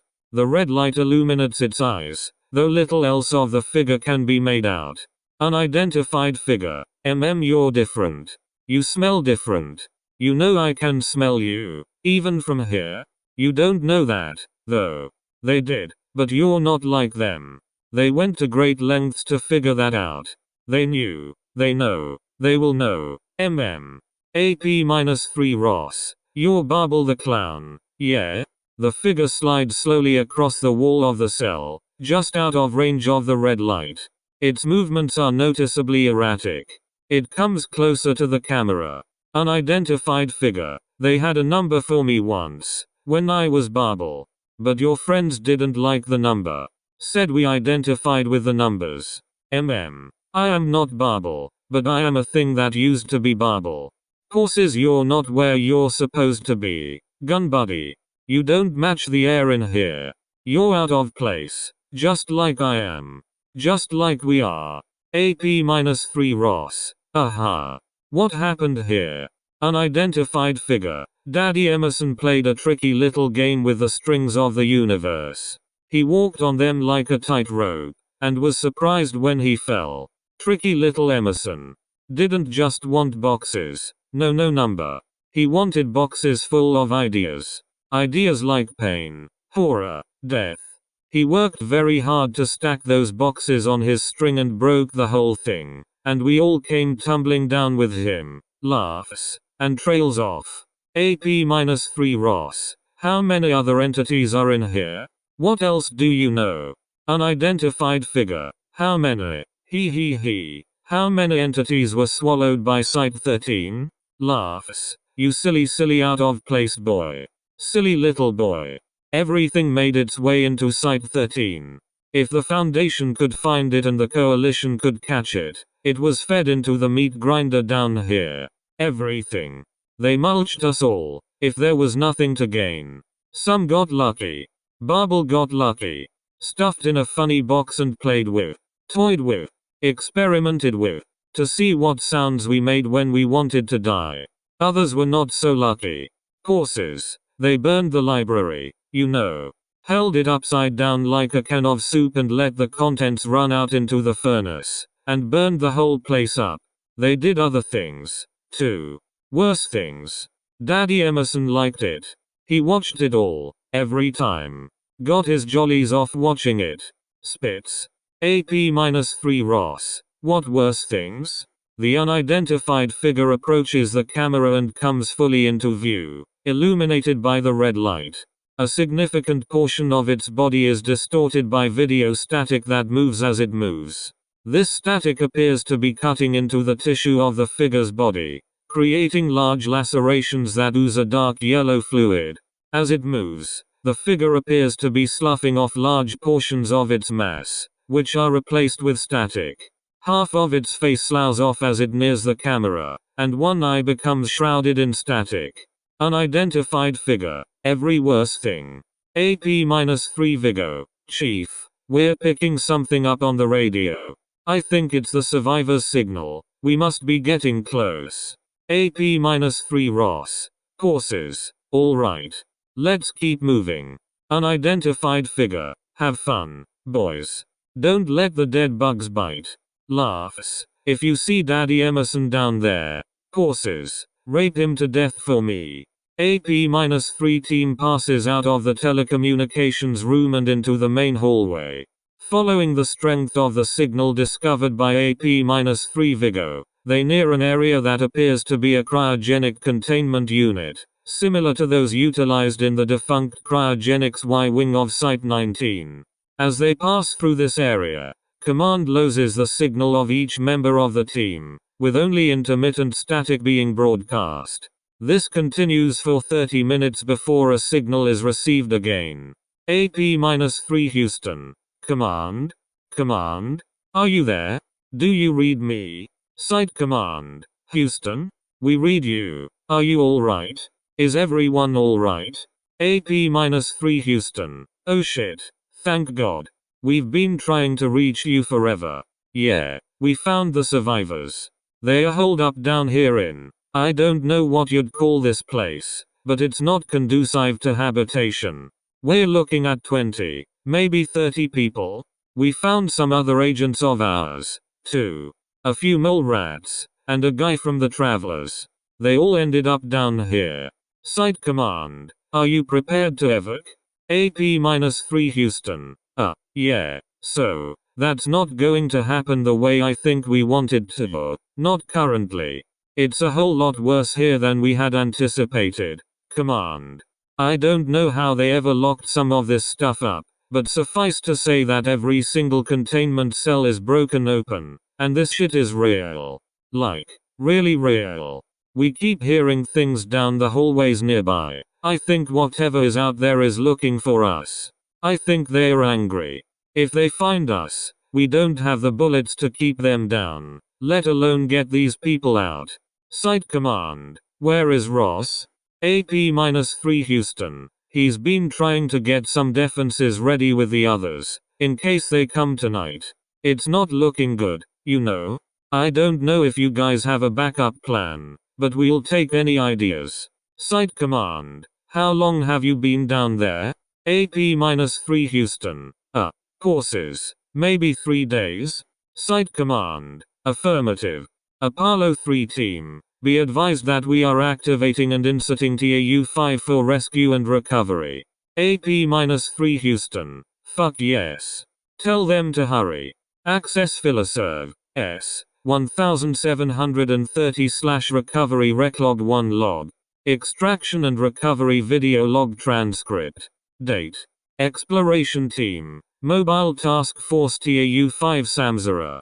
Subject. SCP-1730. Team led. T5 Iran2. Team members. T5 Munru. T5 Onru. T5 Nanku. Notes. The following is an audio-video transcript of an extraction and recovery mission carried out by the members of Mobile Task Force TAU-5 Samzara, after contact by MTF-AP-3 game wardens with human survivors within SCP-1730. The AP-3 team had requested assistance in extracting the survivors due to the large number of hostile entities within the site. Each member of MTF-TAU-5 was outfitted with a number of cybernetic enhancements per the specifications of their design, including arm-mounted incendiary cannons, shock-absorbing leg extensions, heat-resistant plating, built-in scramble adaptations within the eyes, and others. TAU-5's insertion point was a drainage gate near the secondary entrance that the AP-3 team had inserted through. Begin log. T5 Iran2. We're plugged in. Site Command. Do you read me? Site Command. We do 60 seconds to insertion. T5 Nanku. So, how dangerous should this mission be considered? T5 Munru. Not a single person they've sent in has come out yet. Considerably. T5 Nanku. Acknowledged. This should be engaging. T5 Iran2. Team. Check your optics. The last thing we need is somebody succumbing to a mimetic hazard. T5 Nanku. Understood. Pause. I'm good. T5 Munru. Also good. T5 Onru. I'm good. T5 Iran2. Good. Remember, all we're looking to do here is extract the survivors. We're not attempting to contain anything, so if you see something nasty, put it down. T5 Nanku. As always. T5 Munru. I don't need to be convinced. Site Command. Team. You are 30 seconds to insertion. Site Command. 10 seconds to insertion. Site Command. TAU-5. You are cleared to begin extraction and recovery. T5 Iran2. Let's go. T5 team enters SCP-1730 through a drainage gate under the secondary office structure. Each team member activates their shoulder-mounted lamp, illuminating the tunnel. After a short time, the team reaches another gate. Several large drainage pipes are visible behind the gate. T5 Munru. Look. Up against the gate. Bodies. No fewer than 20 chaired humanoid forms in varying stages of destruction are pushed up against the bottom of the gate.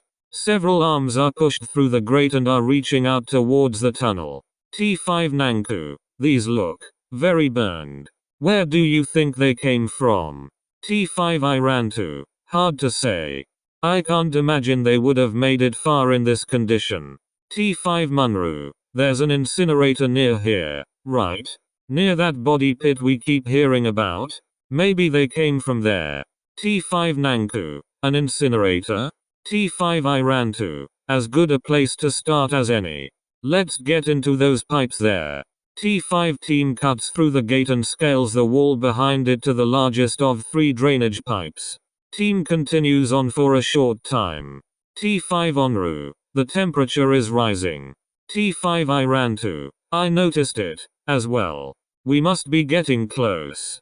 T5 Munru. We're descending right now. 2. Courses. This is strange. Shouldn't a drainage pipe run out? Not in? T5 Nanku. Maybe. Maybe it's affected by the topographical abnormalities. T5 I ran to. Likely. T5 Onru. I ran to. The wall is weak here. I can hear echoing on the other side of it. T5 I ran to. What's over there? T5 Onru. Hang on.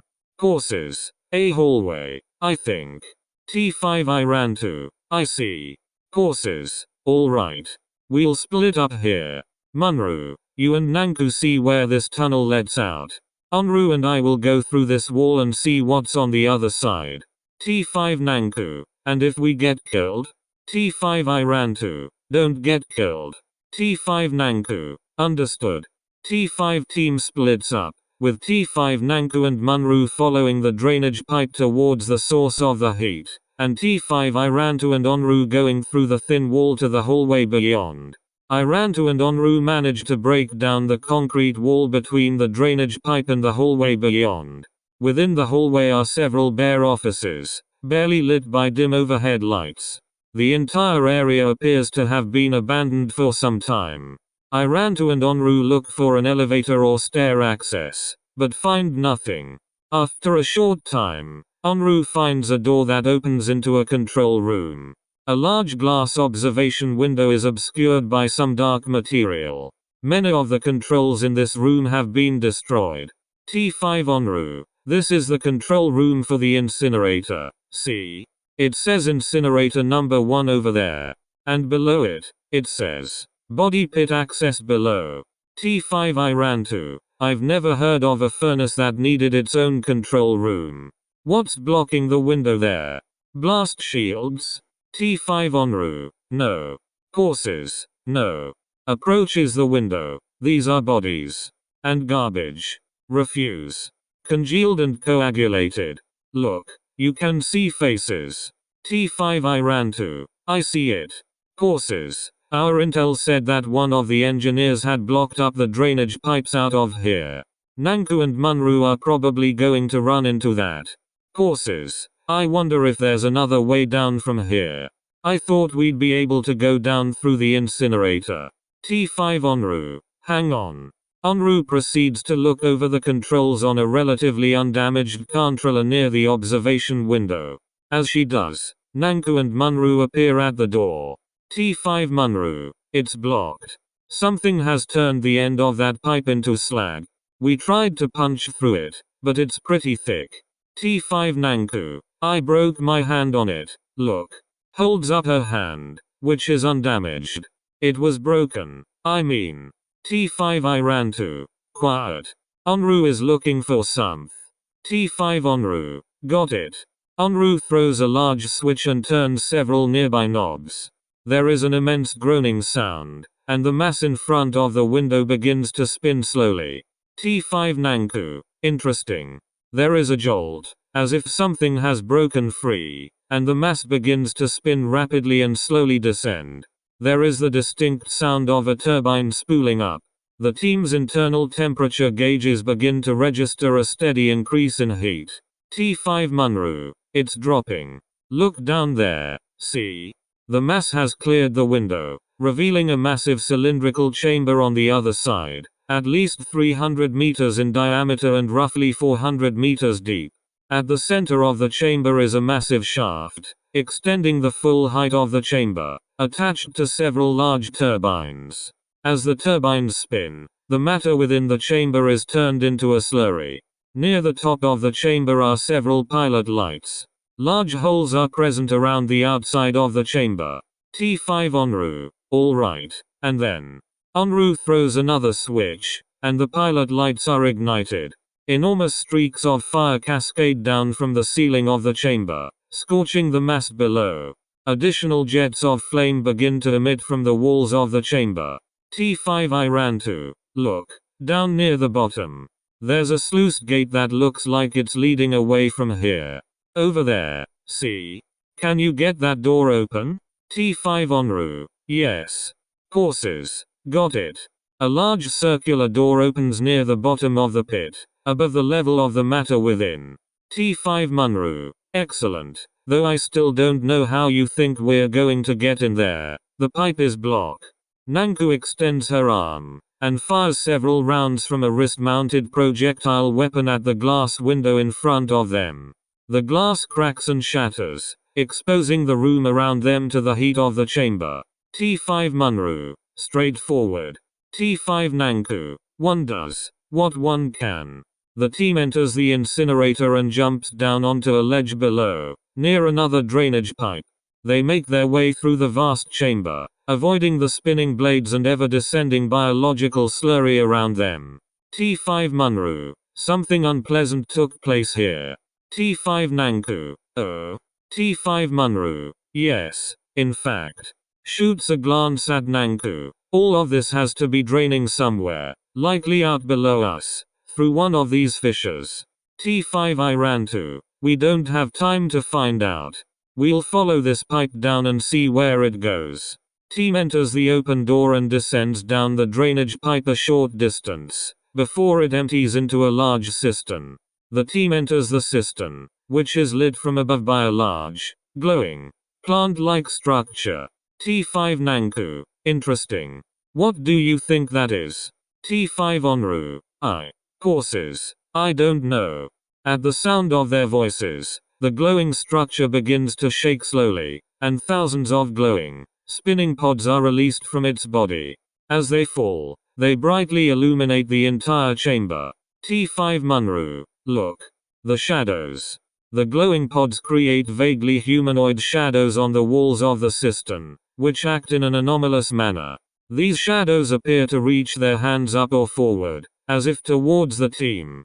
As the pods reach the slurry below, they extinguish, and the shadows disappear. T5 I ran to. Alright.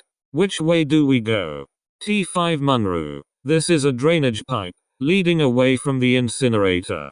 The incinerator is underneath the power station, which is to the east of the compound. So far as we can tell, we need to go northwest from there. So, courses. Hang on. Look over there. T5 Nanku. At what? T5 Munru. At the wall. Something is seeping through it. Was that there before? T5 Onru. No. T5 I ran to. Approaches the wall. It's black, and shiny and definitely seeping. Something is pushing through. T5 Nanku. What does that mean? What is it? Drainage? T5 Munru. Unlikely. It's probably runoff from the reactor, or T5 Onru. Approaches the wall. No, it's blood. It's leeches. T5 I ran to. What? T5 Onru. Look. Onru points at a spot on the wall, illuminated by their shoulder-mounted lamps. At that spot, a thick flow of black fluid is seeping between a crack in the wall, and something small is wriggling within the crack. The team zooms in on the spot, revealing a small, writhing leech pushing its way through the spot. It breaks through, and falls to the ground. T5 Nanku. Ha. It's a leech. What does that mean? T5 Munru. Nothing good. The small leech moves towards the biological slurry at their feet, and begins to ingest it. As it does, the leech slowly begins to grow in size. T5 Onru. More of them. In the wall. There. Pushing through. The team looks back towards the wall, where several spouts of black fluid are beginning to pour through various cracks along its surface. Several more small leeches are squirming through these cracks. T5 I ran to. Onru. What do you see? T5 Onru. Courses. There's something below us. It's huge. Covered in other people's blood. Reaching up towards us. These are like fingers. They all communicate back to the host. The courses. Bring me a leech. T5 Munru. What? T5 Nanku. You're kidding. T5 Onru. No. Bring me one. They are telepathic. They are communicating that way. I need a leech. I ran to moves across the room before grabbing a leech off of the ground. As he pulls it away from the liquid, it struggles and squirms, biting several large chunks out of his hand. T5 I ran to. Peculiar. Pauses to look at the leech. Here. T5 Onru. Alright. One moment. Onru extends her left hand towards the leech, which opens up to reveal a series of long, Delicate, metallic rods with pointed tips. She maneuvers the rods into the flesh of the creature, near the base of the brain. T5 Onru. There. Let's see. Horses. They heard the incinerator activate. They are hungry. They are coming up here to eat. A lot of them. The host is down below us, but I can't see that far down. Horses. If I look at the neural activity of the entire network of entities, I can map out the areas they're in. Let me see if I can do something with that. Horses. There we go. You should all have it on your retinas now. T5 Irantu. Clever. T5 Nanku. So we're looking at a map? It seems too distorted to be a map. T5 Onru. Ongoing topographical changes. Means that, despite the changes in the structure of the site, it's all still located within our local reality. It's just unstable. T5 Munru. Do we know where this thresher device is? T5 Onru. Probably something to do with this section. Here. If you follow a logical structural design plan based on the evidence provided in this map, there should be a whole extra wing here, but there aren't any of the leeches down that way. Horses. Yes, I can see Condit running to that area. That's where the thresher machine is. Silence. T5 I ran to. What about our recovery? T5 Onru. This area. Here. Several corridors led to a large research wing, but most of them have been blocked off. Every now and then, one of the ends of the network goes dark here. Horses. The survivors are in there. T5 I ran to. What's the fastest way in from where we're at now? T5 Onru. One moment. Horses. 3 paths to choose from, each with different potential hazards. The first takes us further down this pipeline, until we reach a waste treatment facility within the plant. This is the longest route, but from that facility it's a fairly direct shot towards the survivors. The second path drops us into another cistern below this, which leads directly to this large chamber here. Horses. The leech is in there. I can hear it right now. It's wondering why this one hasn't come back. T5 I ran to. And the third? T5 Onru. The third route takes us through this area here, which is queer. I can hear the leeches as they move around the site. They're noisy, uncoordinated, acting on impulse and without much finesse. But in this area, they're all very quiet. They go in and out for something, but they do it very, very quietly. T5 Nanku motions towards the ground at her feet. Look at this leech. It's the size of a cat already. T5 Munru. Are there any other entities in there? T5 Onru. I can't tell. The leeches follow a single path in, and a single path out. They don't stray from it, and horses. They don't look around. T5 I ran to. Which is the fastest path? T5 Onru. The last one is the fastest. We follow this tunnel towards a service door, and follow a staircase towards the bottom.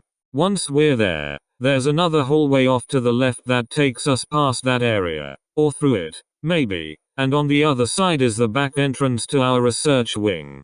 T5 I ran to. Alright. Horses. That's the one we'll take, then. T5 Nanku. A shame.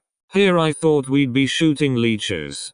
T5 I ran to. You'll have plenty of chances to on our way out, I'm sure. We need to get these people out quickly. Onru, does it feel to you like the leeches are trying to get into the wing where the survivors are? T5 Onru. Yes. There is plenty of blood in this site, but not all of it is still warm. They'll be coming for them soon. Team leaves cistern and follows drainage pipe west. Eventually the team reaches a service door, lit by a single flickering lamp. T5 Munru. There's something written on this door. Blood. T5 Nanku. Here on the wall, too. Look. What's it written in? T5 I ran to. Wait. T5 Onru. Look. Onru amplifies her shoulder-mounted spotlight, illuminating the entire wall of the tunnel. The word blood is repeated over and over, scrawled across the surface of the wall in a thick, black substance. Onru turns left, illuminating several desiccated corpses in a corner at the end of the tunnel, all of which are covered in and seeping the same fluid. T5 Nanku. Unsettling. T5 I ran to. Come on. Don't waste time. The team enters the service door, revealing a partial staircase. The stairs above them are intact, but the stairs below have been destroyed. The walls of the stairwell are coated in cracks, through which seeps the black fluid. Munru lights a flare and drops it, and the team watches it fall. After a short time, the flare lands with a slight splash, revealing the floor below. T5 Nanku. How large is this site? T5 Onru. Courses. Site-13 has at least 50 underground floors, and no fewer than 80 individual wings. Considering what we know about Site-13, it's likely that there are at least twice as many of each, if not more. The Euclid-class containment cells alone are as large as the entirety of Site-81. T5 Munru, which means there could be worse things down there nobody has seen yet. T5 I ran to. It's almost a certainty. Irantu leaps from the landing and lands near the flare, his implants absorbing the majority of the impact. The rest of the team follow suit. At the bottom of the stairwell is another door into a hallway, and the team enters it. T5 Irantu. Where to now? T5 Onru. About 200 meters down this hallway, on the right. There are several security doors, but I think they've all been disabled. Through there is. I think it's a data storage center. It's big, and lined with vents that led to the cooling towers at the surface. T5 Munru. Where do the leeches start acting strange? T5 Onru. In there. T5 Munru. Wonderful. Team moves down the hallway. Nanku at point. Flanked by Onru and Manru, and I ran to watching the rear. As they pass, they check each door to see if they are locked. Most doors led to network maintenance areas, though notably one door leads to the telecommunications room previously visited by the AP-3 team. One screen on the far wall appears to have been busted from the inside out. T5 Nanku. Look here. This is the door to the server area. T5 Munru. What's that door there? T5 I ran to. It's marked as stairs to cryonics. Courses. If I had to guess, I'd say it probably goes up to the next levels, and it's seated right on top of this room. Acts as insulation for the data center. T5 Munru. Can we go through it? T5 I ran to. Which way is faster? Onru? T5 Onru. The only way I can see is through the server room. There weren't any leeches up there. Courses. That is very strange. There are certainly plenty of access points to that room. Courses. Very strange. T5 I ran to. Through the server room, then. Come on. Team enters through the door of the server room. They pass through several more security doors, all of which are unlocked. As they do so, the external temperature drops severely, and stays steady at roughly -20 degrees Celsius. I ran to motions for the team to activate their internal heating coils, protecting their internal organs from damage due to exposure. As the team proceeds down the hallways into the server room, T5 Nanku's scramble optical implant begins to activate, signaling that an anomalous meme is being filtered out. However, T5 Nanku had previously disabled the visual cue for the warning on her optical overlay, instead relying on the audio cue that accompanied the implant. The audio warning does not trigger at all. It is not until the team enters the primary server room that T5 Onru realizes that no sound is audible at all, regardless of the source. Thinking at first that it might be her auditory implant, Onru removes the implant and restarts it, but after establishing that it is functioning properly, she attempts to communicate this with Irantu.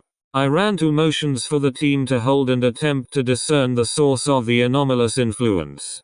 As they do, each other team member receives the warning that their scramble filters are being triggered.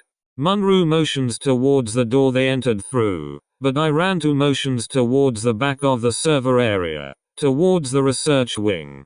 It is during this silent discussion that Nanku first notices movement across the large room. Motioning for her teammates to stay still, Each team member begins to hear a quiet whining sound, which slowly grows in intensity. As they huddle up, Munro notices writing on one of the server racks, written in black fluid, that says silence and then don't look. He motions towards the racks, and the team acknowledges it. Irantu motions for the team to move towards the far wall, and they slowly proceed between the server racks towards the back exit.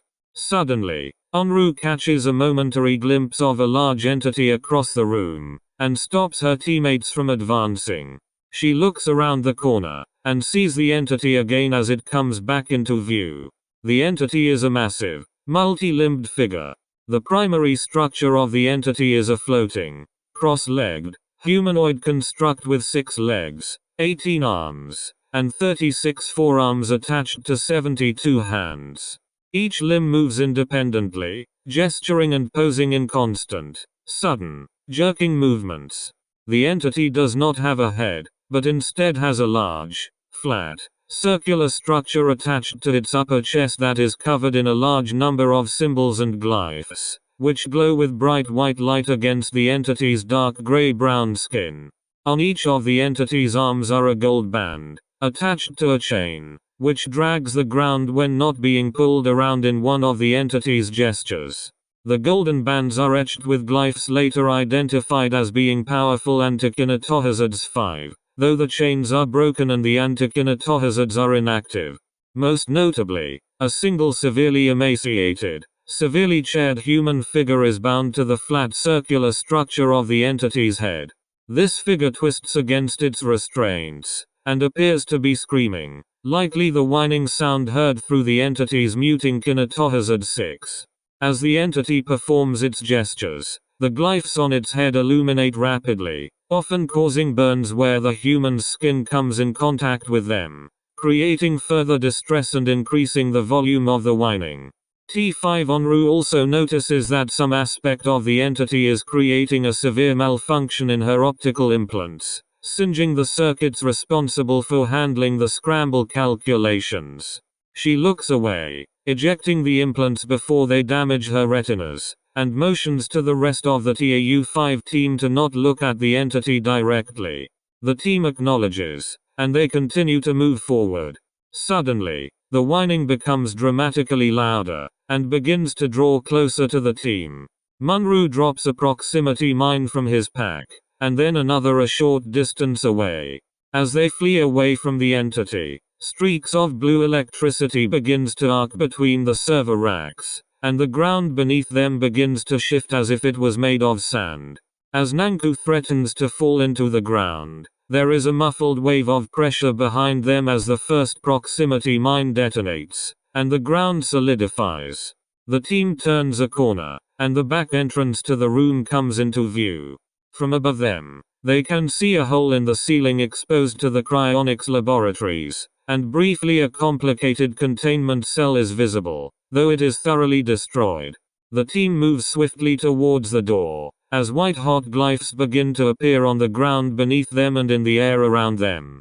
The team manages to duck and weave through the symbols, but T5 Nanku catches her left arm on a glyph in the air and it bursts into flames. Irantu, having seen this from his position behind Nanku, fires his weapon at her shoulder, removing the arm. It falls to the ground and explodes into a cinder. Munro reaches the door first and throws it open, and Onru follows immediately afterwards.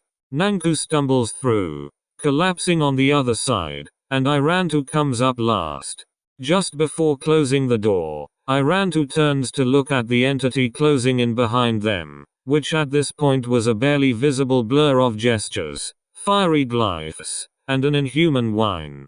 As the door swings closed, Irantu zooms in on the humanoid figure strapped to the entity's head, enough to see the word Emerson seared into the flesh of the figure, as if from a melted patch of fabric.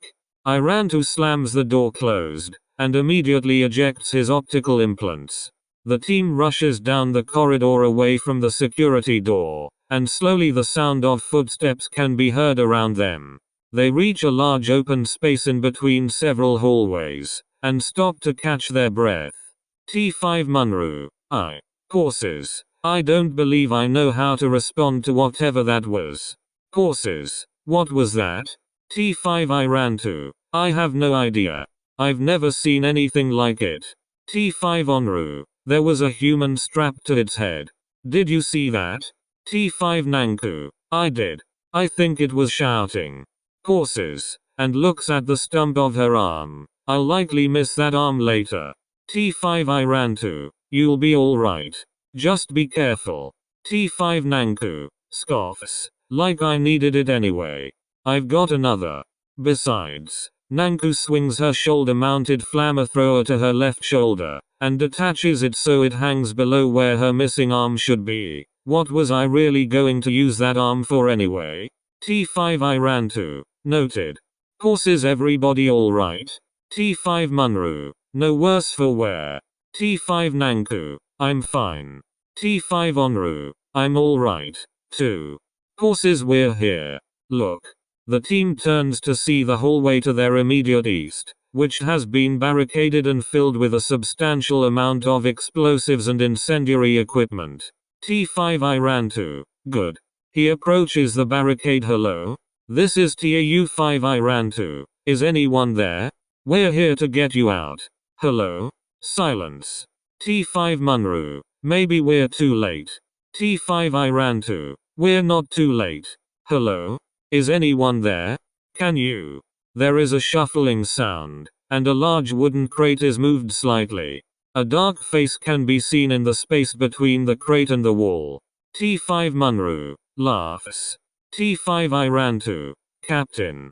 New connection to local transmission network. Zeta 9 Mole Rats Captain Hollis. Z9 Hollis. Oh boy. The goddamn Power Rangers. They told me about you. Courses to survey the team. You look like you've been hit by a train.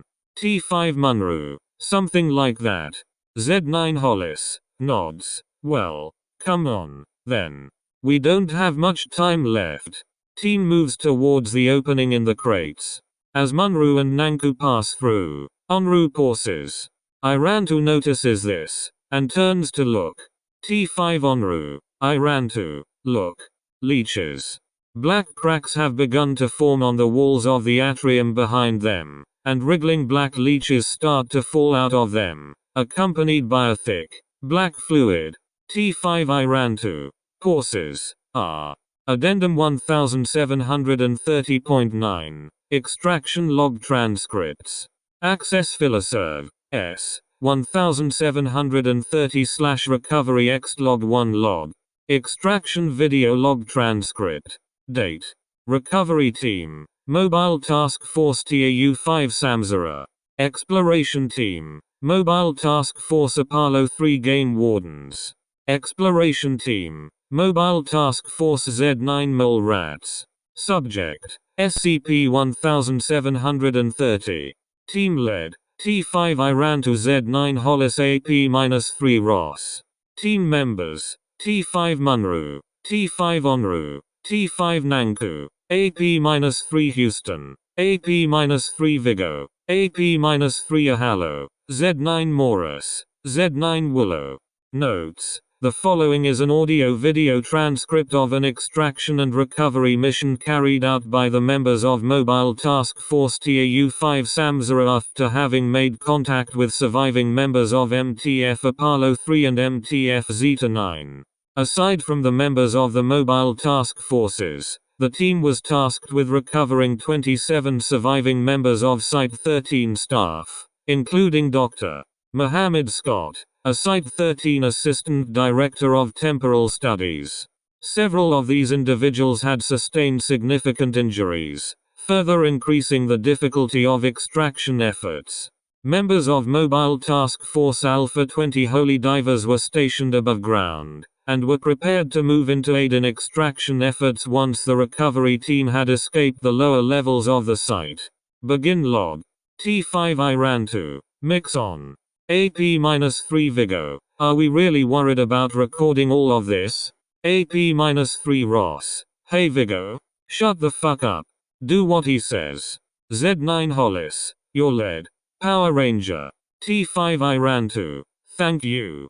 Onru has prepared an evacuation plan. I will let her explain it. T5 Onru. Our travel paths from this position are compromised by the entity in the data center and the creature in the atrium. After speaking with Dr. Scott and his team, we have devised a route that leads us as far away from the current major threats as possible. Unfortunately, our information on all threats is incomplete. Even Dr. Scott was not privy to information on all contained entities within the site. As such, courses, we should still proceed with extreme caution. Courses, this is likely already well understood.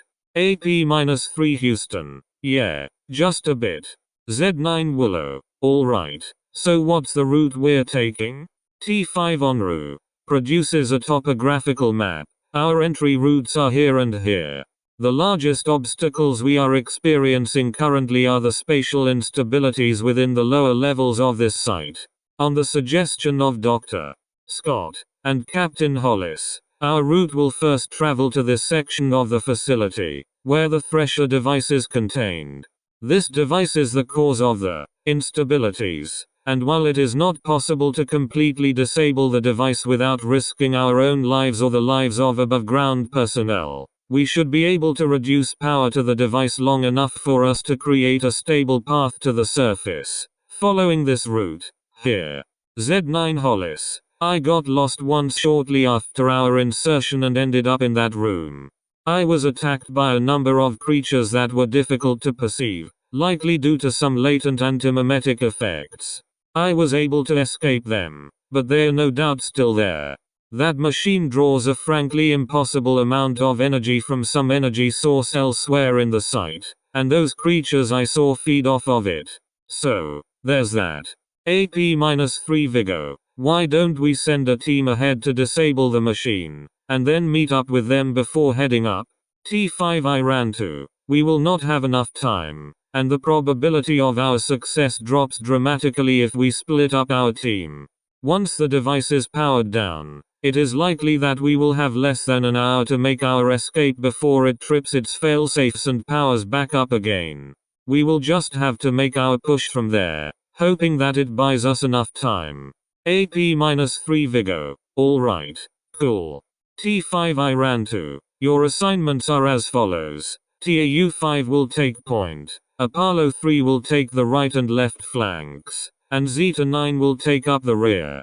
The healthiest survivors will stay near the back, and those with more serious injuries will be near the front near TAU-5.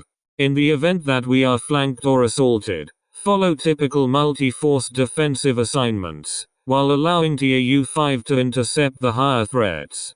T5 Munru. Maintain clear lines of communication. TAU-5 and the task force captains have channel priority.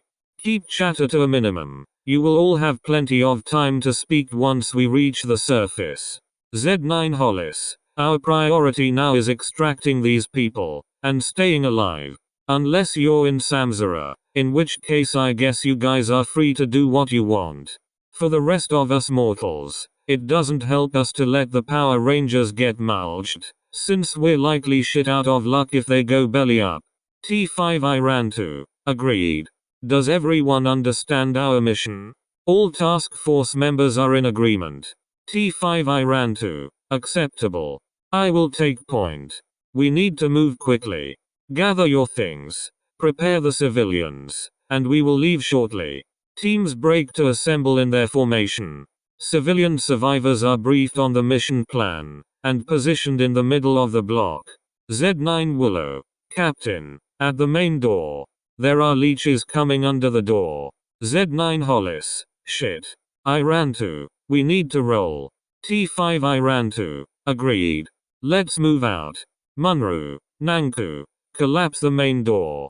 We will exit expediently out the side. T5 Nanku. Gladly. The block moves out of a side door towards a side hallway. T5 Nanku and Munru hang back to set explosive charges around the door frame. Leeches are beginning to work their way under the door frame and through cracks in the walls. As they step away from the door, Nanku opens her flamethrower on the leeches.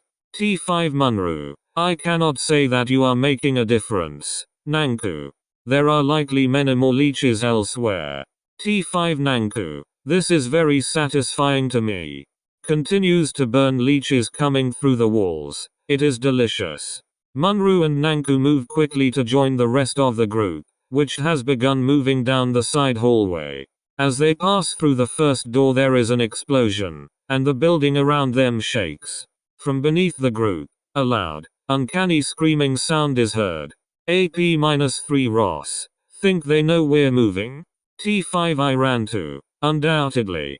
The group continues down a series of hallways towards a stairwell, stopping occasionally to check for hostile entities. After a short time, T5 Munru calls a halt.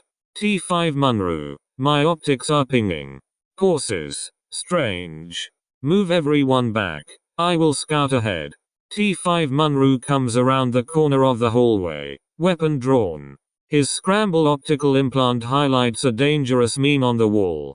At the far end of the hallway, a vaguely humanoid entity, the same entity as seen during a previous remote drone exploration of SCP-1730, is seen drawing on a wall with a long, curved finger. Munru projects an image of the entity to Nanku, who rounds the corner behind Munru. T5 Munru.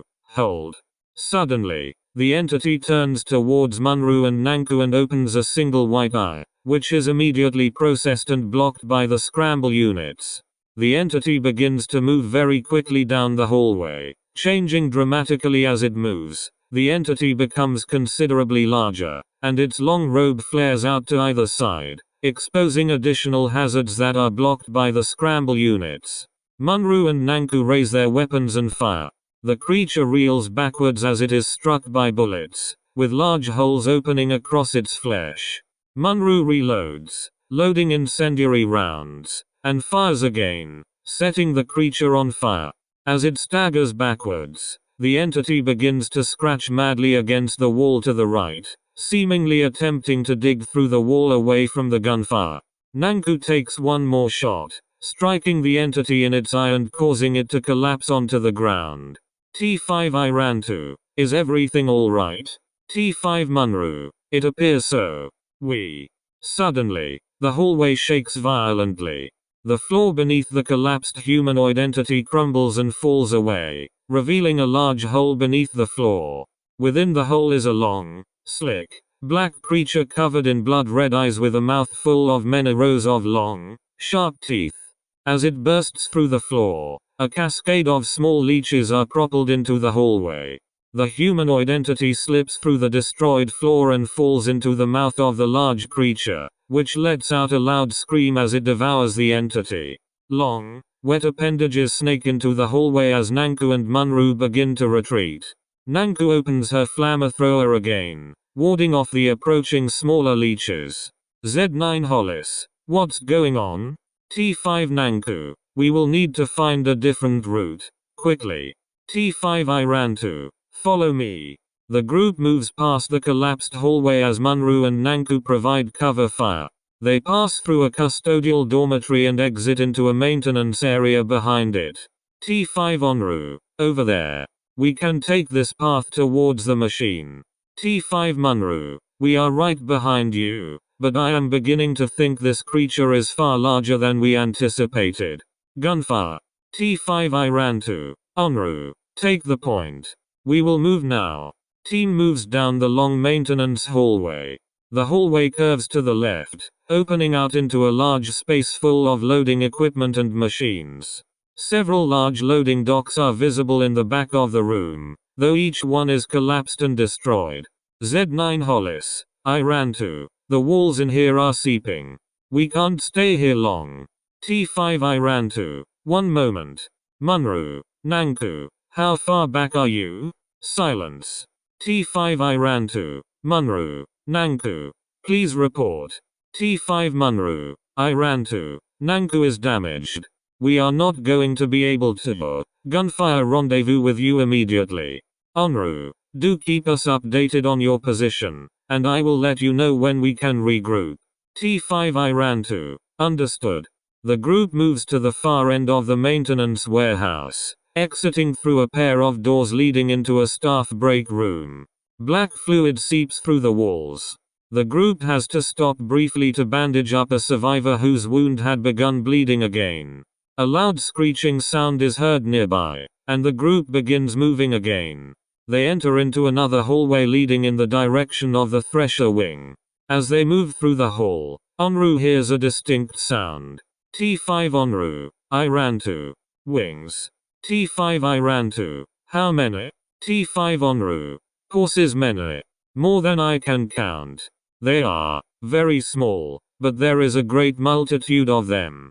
Z9 Hollis, you got anything else useful? Power Girl? T5 Onru, a tinkling sound. Like crystal on crystal. AP-3 Ross. Fuck. Crystal butterflies. It has to be that. We'll get shredded. T5 I ran to. Unlikely. The group moves towards the sound, which continues to grow louder until it becomes a cacophonous sound that seems to be right above them. AP-3 Houston. God, where's that coming from? AP-3 Ross. Steady now. Stead. T5 Onru. I ran to. The vent. In front of them, a grate on a ceiling vent falls to the floor, and a cloud of sparkling crystal butterflies begins to fill the hallway. I ran to seize the butterflies, and turns back to the group. T5 I ran to. Everybody down, please. As the group drops to the ground, I ran to runs towards the cloud of butterflies. He disappears briefly. After a short moment, there is a burst of flame that arcs upwards into the vent, and the sound of shattering crystal can be heard above them. As the smoke clears, Irantu becomes visible again. The majority of his flesh has been shredded by the wings of the butterflies, and his entire body is scorched.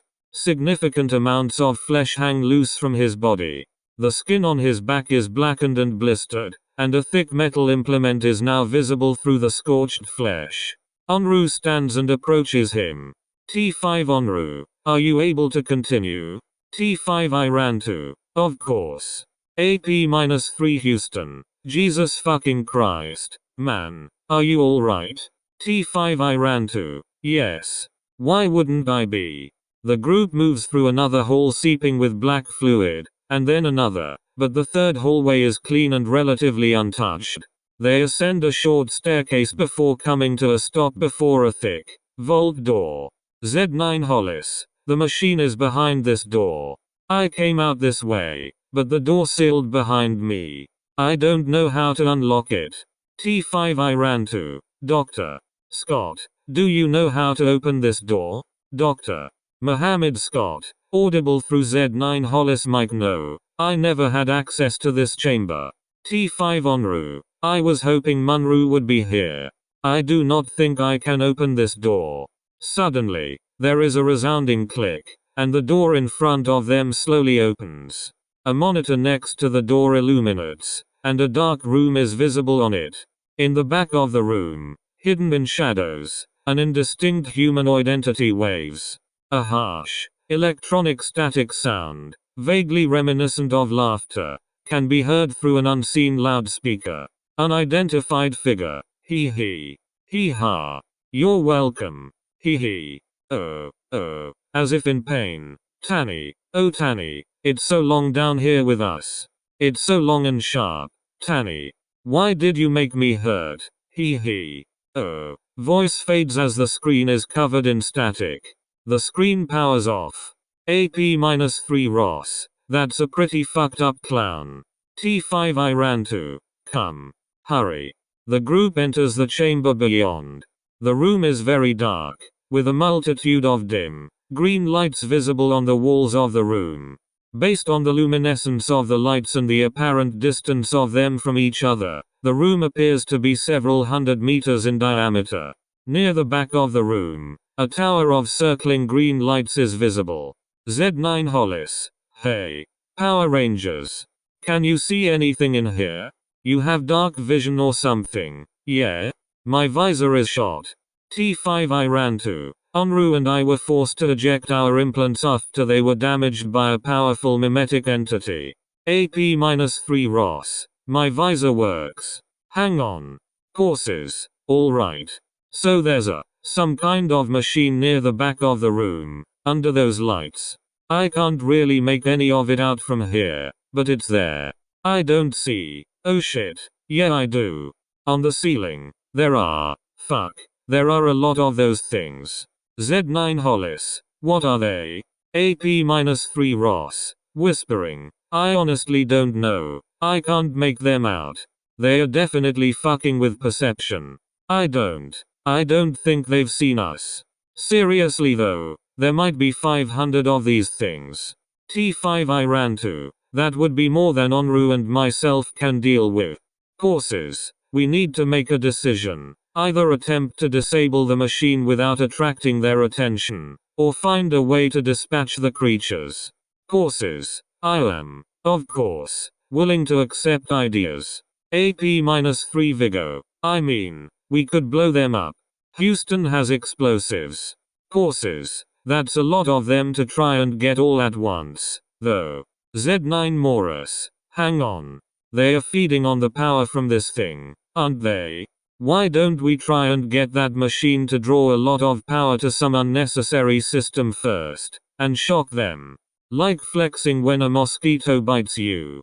T5 Onru. Maybe, but it is more likely that. Suddenly, there is a massive disturbance beneath the chamber. To the left of a group, roughly 100 meters away, there is an explosion and the wall falls away. From within the wall emerges a long, slick, black appendage, covered in red eyes. The eyes open simultaneously. AP-3 Houston. Fuck. There is a screeching sound, and from above them many hundreds of short, imperceptible entities fall from the ceiling.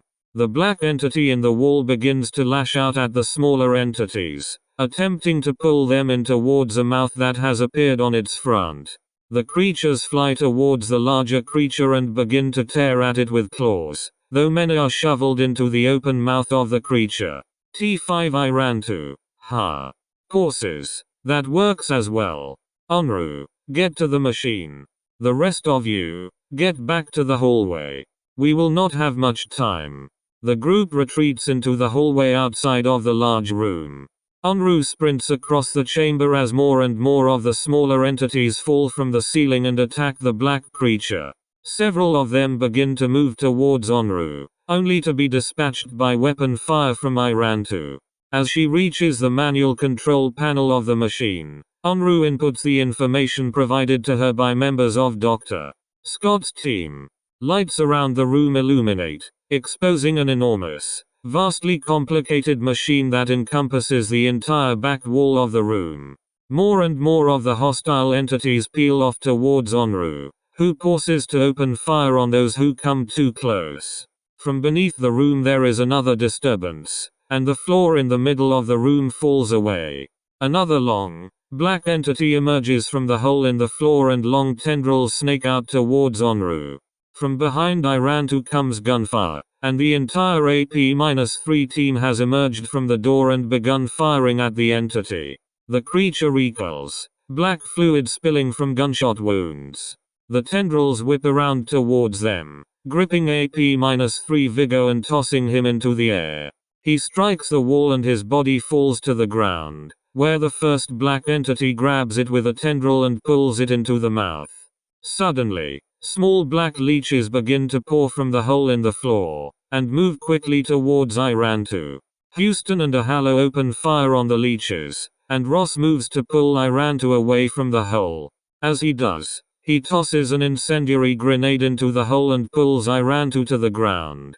There is an explosion, and flame erupts around the black entity, which rears back and flails before collapsing into the hole. From deep below them, the group can hear a very loud screaming sound, and suddenly the entire room is shaking.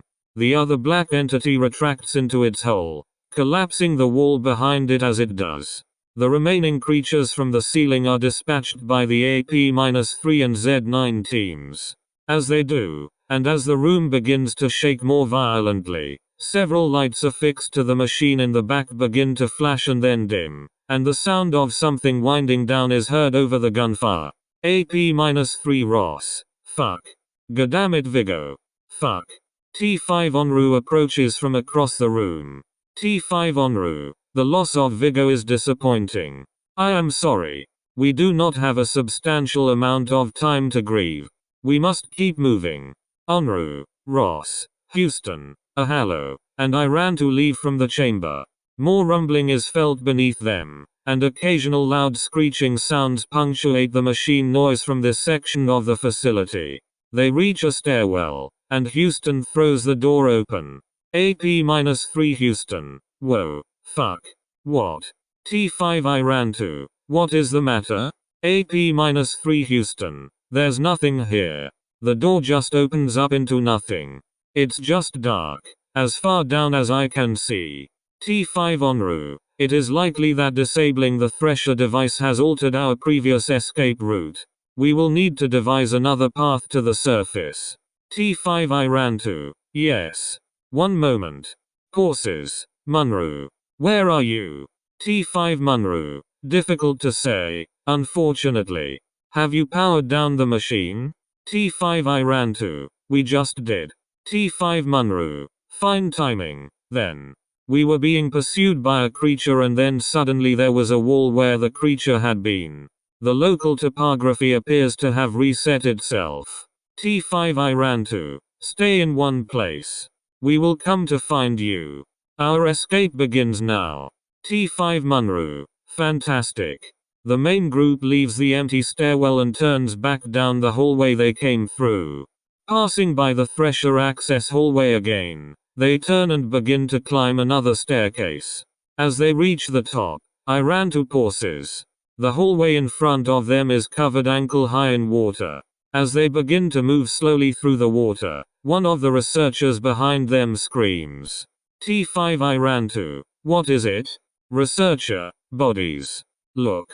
Just below the surface of the water, pale human corpses are visible, appearing to be floating roughly a half-meter down. T5 Onru. Do not attempt to look at them. You do not recognize them. Move quickly. Come on. The team hurries from the hallway towards another set of doors at the end, where written on the wall are the words "What happened to Site-13" with the word "What" covered by the word Emerson, and the words "Have we become blasphemous" beneath that. The group proceeds without incident for a short while longer, slowly ascending as safe routes become available. After roughly 8 minutes of travel, the group enters a large mechanical garage, where several pieces of large machinery sit in various states of repair. They pause to secure one of the injured survivors, while Onru attempts to devise a new route. Suddenly, a loud banging sound is heard, and a piece of machinery flies across the room, narrowly missing AP-3 Ross, who shouts, AP-3 Ross. Whoa. Fuck. Where'd that come from? In the corner of the room, a stack of mechanical parts is seen moving, rising up and self-assembling into a quasi-humanoid entity. Attached to the top of the large mechanical construct is a small, crudely constructed, toy robot. The entity begins to move towards them, and a voice is heard from an unknown source within the entity. Mechanical entity. Deep laughter. I am reborn to breathe devastation upon this fetid earth. Pitiful humans. You will feel the dark sting of my never-ending torment. The small robot on top of the construct is seen waving its arms wildly. T5 I ran to. This is annoying. Onru, get these people out. Ross, to me. Mechanical entity. I am the herald of your destruction. Embrace death. T5 I ran to. AP-3 Ross, Houston, and Ahalo open fire on the entity, to little effect. The entity lifts another large piece of equipment and throws it towards the group, missing them wide. Ahalo throws a fragmentary grenade at the entity, which it catches in one of its outstretched hands and grips tightly. The grenade explodes, shattering the creature's hand and causing it to stagger sideways. Mechanical entity, how dare you? I will tread upon you like. T5 Onru is seen sprinting towards the entity. As she approaches it, she leaps into the air, sailing over the top of it in a tall arc. As she reaches the top of the arc, she reaches out and grabs the small toy robot on top of the construct, causing it to collapse. As she flips towards the ground, She tosses the robot towards the wall. Robot, no. I am the harbinger. I am. The toy robot strikes the wall and is shattered. T5 Munru, I ran to. Is that you? We just heard something crashing. T5 I ran to. You must be near. Stay where you are. We are en route. The group moves out of the garage and towards a larger atrium section. From around the corner come T5 Munru and Nanku. Munru appears to have sustained burns to his lower body, but is otherwise undamaged. Nanku is missing the lower half of her jaw, and black fluid covers the front of her bodysuit. She waves with her remaining hand as the group approaches. T5 Onru, you looked well. T5 Munru, admittedly, morale has increased in the group since Nanku found herself unable to talk. T5 Nanku points at Munru with her flamethrower, seemingly forgetting she is missing an arm on that side. Realizing this, she makes an obscene gesture towards Munru with her remaining hand. Z9 Hollis, this is a cute reunion, but let's get back to this shit. How far are we from the entrance? T5 Munru, this is a main atrium. If we follow this hallway here, it will lead towards a processing station, and past that we should find access points to the surface. Z9 Hollis, exceptional. Let's get the lead out then, and from below them, there is a very loud crashing sound and more screaming. The floor beneath the group begins to buckle. Z9 Hollis, fuck. Run. The group flees towards the hallway Munru had identified, but are stopped when the floor there also collapses. A plume of smoke erupts from the destroyed floor, and one researcher slips on the collapsing ground and slides into it. T5 Onru leads the group away from the atrium as the floor there completely collapses. Irantu stops to turn and look down inside the hole. Beneath the hole is an incredibly large chamber, appearing to have been dug through dozens of layers of subterranean floors. Within the chamber are many small lights around the outside, and at the bottom is a massive, black mass, with several other large black masses extending from it. As he is pulled away, Irantu sees red eyes open across the entire mass of the creature, and hears more screaming. The group flees down a side hallway, but are pursued by long black tendrils snaking out of the hole. AP-3 Ross and Houston open fire on the tendrils, halting them momentarily, but they are quickly replaced by more. Z9 Morris is seen slipping on a patch of black fluid and falling, before being consumed by the ends of one of the tendrils. There are the sounds of metal crashing and rock and concrete being crushed as the structure around them heaves violently. Black leeches begin to pour out of the walls around them, and Nanku opens her flamethrower at them. They round a corner to find a dead end, and turning back are confronted with another black tendril that has burst through a hole in the wall. AP-3 Ahalo. Holy fuck. We're trapped. This is it. This is it. Holy fuck. T5 Irantu. Onru. We need a way out. T5 Onru. I am having difficulty. Gunfire. Z9 Hollis. Wait. I have an idea. I think I know where we are. I have an idea. Come on, you fuckers. We're not dying here. The group follows Hollis towards a descending stairwell and move quickly down it. Hollis tosses an incendiary grenade towards the encroaching tendrils, and slams the door shut behind her as it explodes. The screams from below them intensify as they descend, and the stairwell begins to shake. Holes in the stairwell open and more leeches begin to pour out of them. All task force members open fire as long tendrils snake through the holes as well. Upon reaching a landing, Hollis motions the group in the door. Z9 Hollis. Here. In here. Go go go. The group enters a hallway and sprints towards the other end. As they do, they pass a sign on the wall that reads Stairs to Cryonics. Munru notices this as they pass. T5 Munru. Captain Hollis. What are you doing? Z9 Hollis. You're going to have to trust me here, Blue Ranger. I've been doing this a long time. T5 Munru. Courses. Ha. Okay. I think this will work. The group exits the hallway into a large observation section, passing many large windows with blast protectors down across them. The team stops in front of one window, overlooking a massive chamber lined with huge steel doors. Overhead are the words Olympia Class Testing Observation.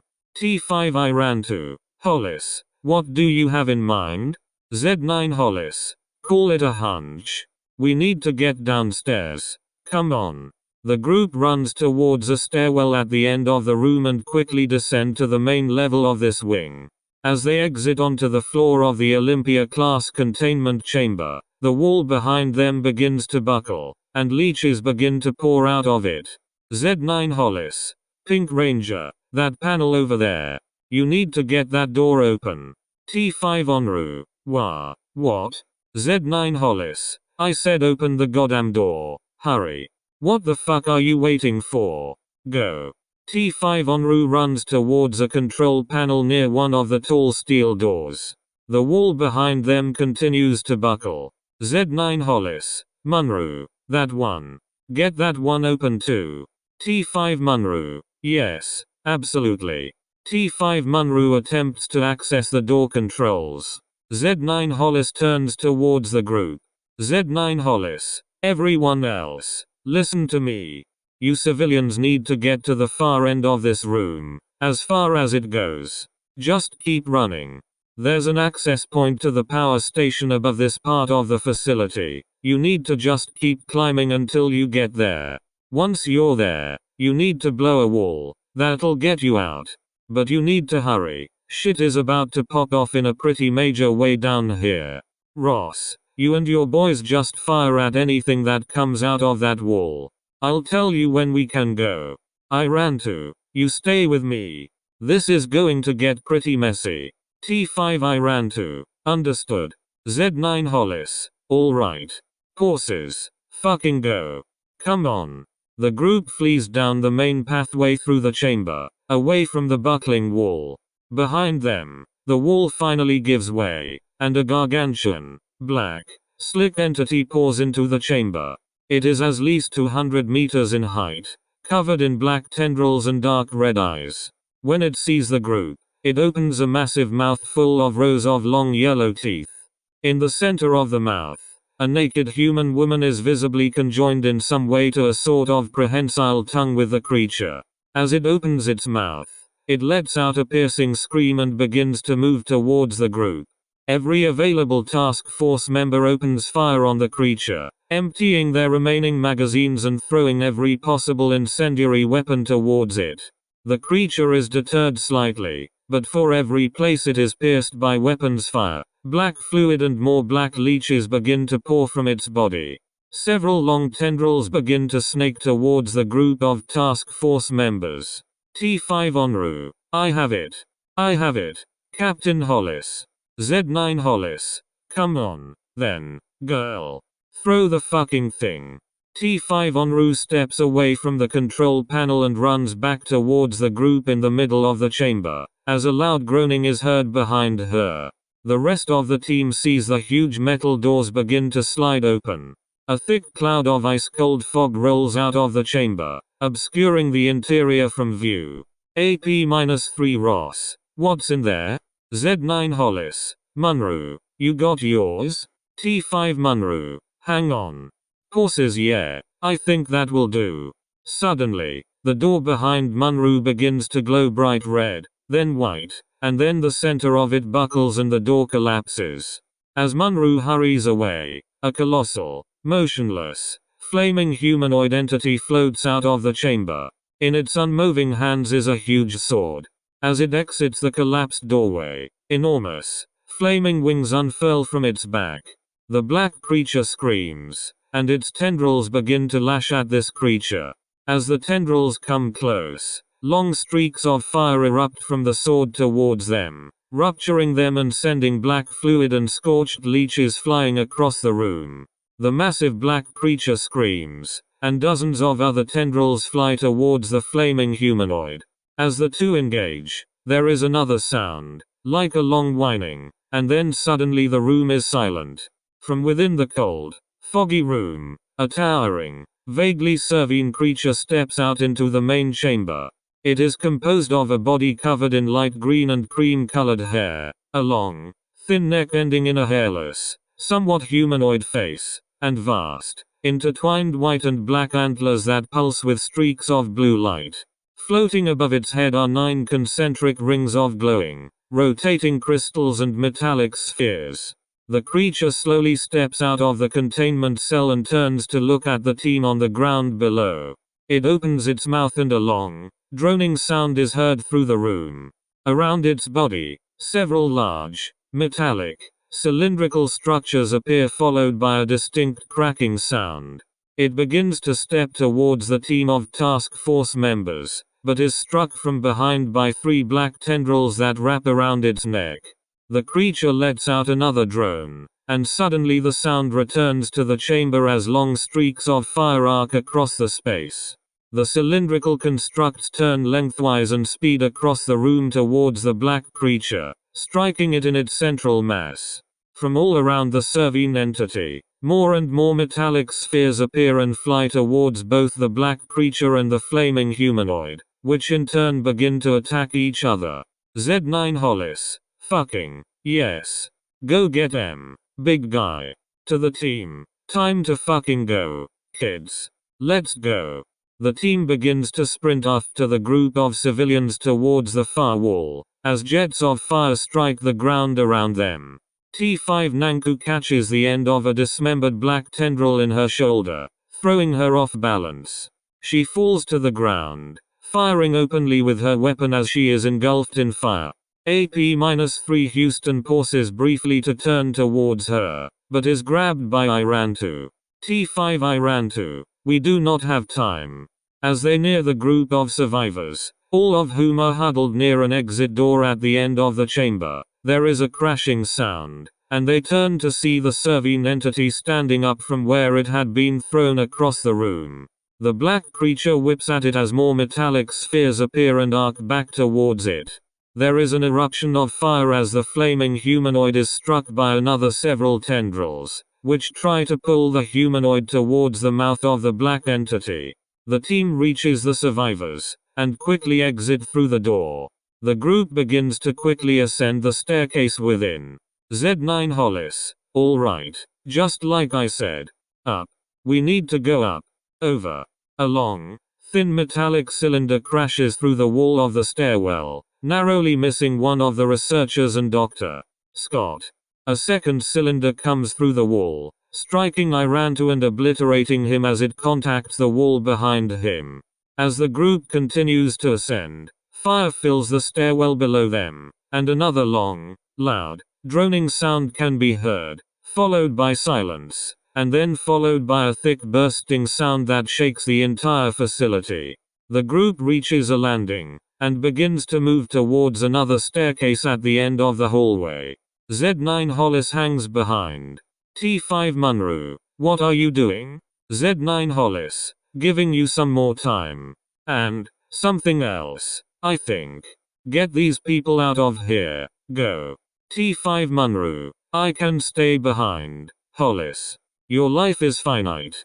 Z9 Hollis, yeah, I get the spiel. Power Ranger. But right now, you need to get these people out of here. Let me do my thing, alright? I'll catch up with you later. T5 Munro, I understand. Good looking out, Hollis. Z9 Hollis laughs. You almost sounded like a person there for a second, Munro. Z9 Hollis runs away from the group. T5 Munro catches up to the rest of the group, who reach another staircase and begin to ascend. For the next 10 minutes, the group continues to ascend through the facility, several times narrowly avoiding debris and falling rubble as the lower levels of the site begin to collapse. The sounds of the entities below continue to be heard, and several times the creatures become visible through large gaps in the walls or floors. At one point, AP-3 Ross catches sight of the unmoving, flaming humanoid, nearly completely covered in metal, as long streaks of fire burst through open seams in its encasement. Shortly afterwards there is a 2-minute break in all video footage, followed by a shot of the head of the servine creature smashing through a wall in front of the group. As they turn to run away from it, the head turns towards them, and two researchers are instantly transmuted into hexagonal columns of an unknown, yellow-green material.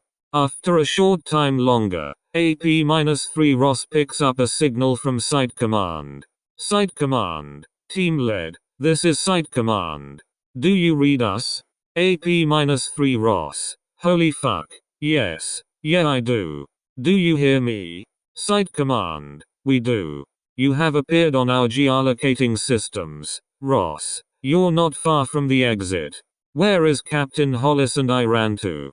AP-3 Ross. I ran to is dead. Hollis. She ran off a while back. We haven't seen her since then. Site Command. Understood.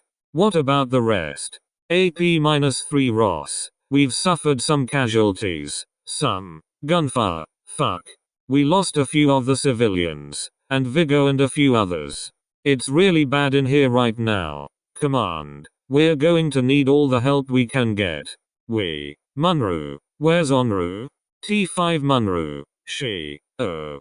She was behind us. Where is she? Site Command. Don't worry about that now. We're marking an extraction point on your visor. The extraction team is waiting for you there. We're going to get you all out. The group hurries towards the extraction point as the site continues to collapse around them. Above ground, aerial surveillance captures footage of large sections of the site sliding into the ground, and smoke beginning to billow from the power station and nearby mechanical facilities. Jets of flame become visible as the earth beneath SCP-1730 begins to give way. Mobile Task Force Alpha 20 Holy Divers enters the site near the crumbling power station. The group of survivors comes into view, and are immediately moved towards the access point, and then away from the site, by members of MTFA-20. As the rest of the task force members are pulled away from the site, a separate transmission reaches Site Command originating from T5 Onru. T5 Onru and Z9 Hollis are standing in front of the Thresher device, which roars with activity behind them. They are firing their weapons at an encroaching black mass in front of them, which is punctured by streaks of fire. In the background, the Servine entity can be seen tearing through black tendrils with its antlers, as long rods of flaming metal streak across the room towards the black entity. Hollis turns towards the camera and is visibly laughing, firing her weapon openly. She has removed her helmet. The hum of the machine behind them grows noticeably louder, eventually overtaking all other sounds in the room. Streaks of electricity arc across the ceiling above them. She smiles and turns towards Onru, who looks down to find her torso has been destroyed by a jet of flame. As Onru slumps to the side, the last shot is of Z9 Hollis, laughing hysterically and wildly firing her weapon as the enormous machine behind her begins to glow bright white. There is a flash, and the transmission ends. Outside, as MTFA-20 continues to move 1,730 researchers and personnel to safety, there is a deafening crackling sound, and a loud hum fills the air. The area around the site begins to visibly distort, as if being seen through water, and then suddenly SCP-1730 is gone. In its place is an immense crater, over 1 kilometer in diameter. No other transmissions are received from within the site. No other anomalous activity is detected. End log. Note: in the wake of the events detailed in this log, SCP-1730 has been reclassified as neutralized. Further investigation is ongoing. Debriefing reports will become available as soon as they are declassified. Addendum 1730.10 Extraction Mission Debriefing Report. Access Filoserv. S. 1730/Recovery X Debrief Interview 1 Log. Mission Debrief Interview. Date. Interviewee: CPT.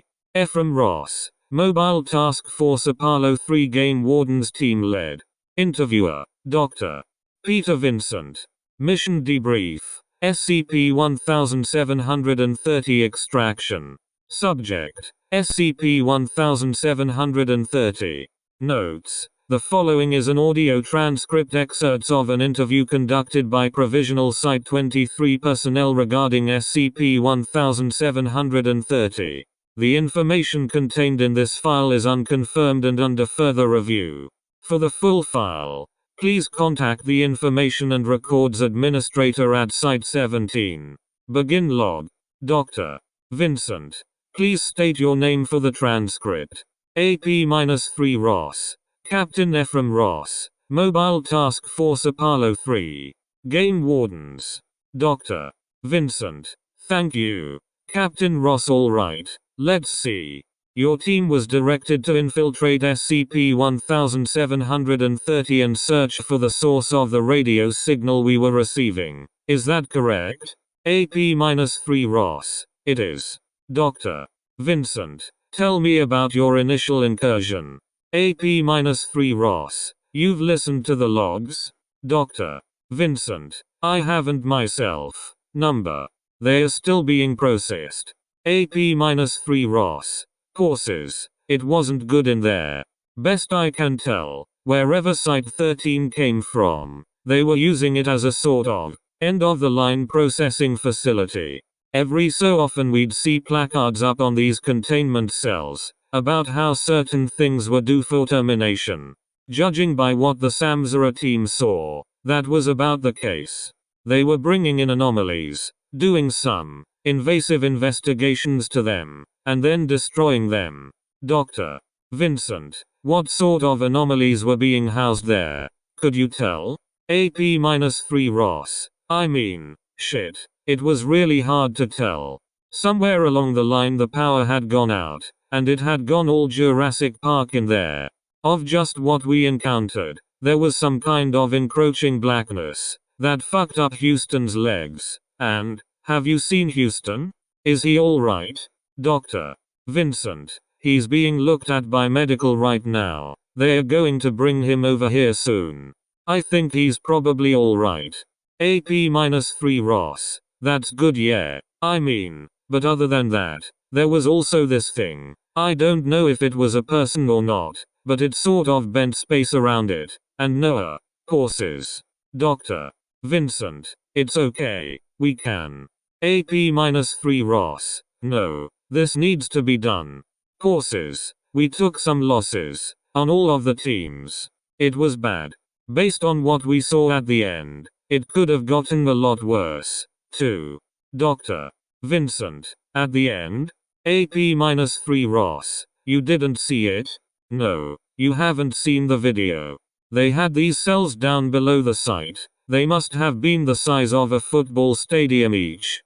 Hollis had them open a few up so we could make our retreat. And the things inside. One of them looked at me, like I might look at an ant.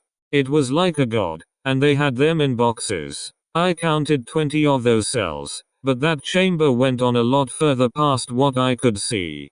Courses. What were they keeping in those? How were they keeping them in there? End log. Access Filoserv. S. 1730/Recovery X Debrief Interview 2 log. Mission Debrief Interview. Date. Interviewee. Agent Laya Mahalo. Mobile Task Force Apollo 3 Game Wardens. Interviewer. Dr. Peter Vincent. Mission Debrief. SCP-1730 Extraction. Subject. SCP-1730. Notes. The following is an audio transcript excerpts of an interview conducted by Provisional Site-13 personnel regarding SCP-1730. The information contained in this file is unconfirmed and under further review. For the full file, please contact the Information and Records Administrator at Site-17. Begin log. Dr. Vincent. All right. If you could, please state your name for the official transcript. AP-3 Ahalo. Silence. Dr. Vincent. Agent Ahalo. AP-3 Ahalo. Silence. Dr. Vincent. Is there something? AP-3 Ahalo. We should have died in there. Courses. This isn't real. This isn't real. We were supposed to die in there. Dr. Vincent. Agent. We really have to file this report. If you could just cooperate with me for a moment so I can get your official testimony. We have counselors on site who you can speak to afterwards. AP-3 hello. Silence. Dr. Vincent. Hello. AP-3 hello. Silence. End log. Access Filoserv. S. 1730/recovery X debrief interview 3 log. Mission debrief interview. Date. Interviewee. Iran 2. Mobile Task Force TAU-5 Samzara team led. Interviewer. Dr. Aisha Sinclair. Mission debrief. SCP-1730 extraction. Subject. SCP-1730.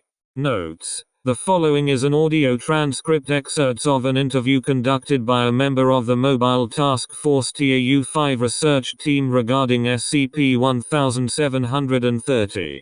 The information contained in this file is unconfirmed and under further review. For the full file, please contact the Information and Records Administrator at Site-13. Begin log. Dr. Sinclair, state your name for the record, please. T5 Iran 2. I am Iran 2, lead of Mobile Task Force TAU-5, Samzara. Dr.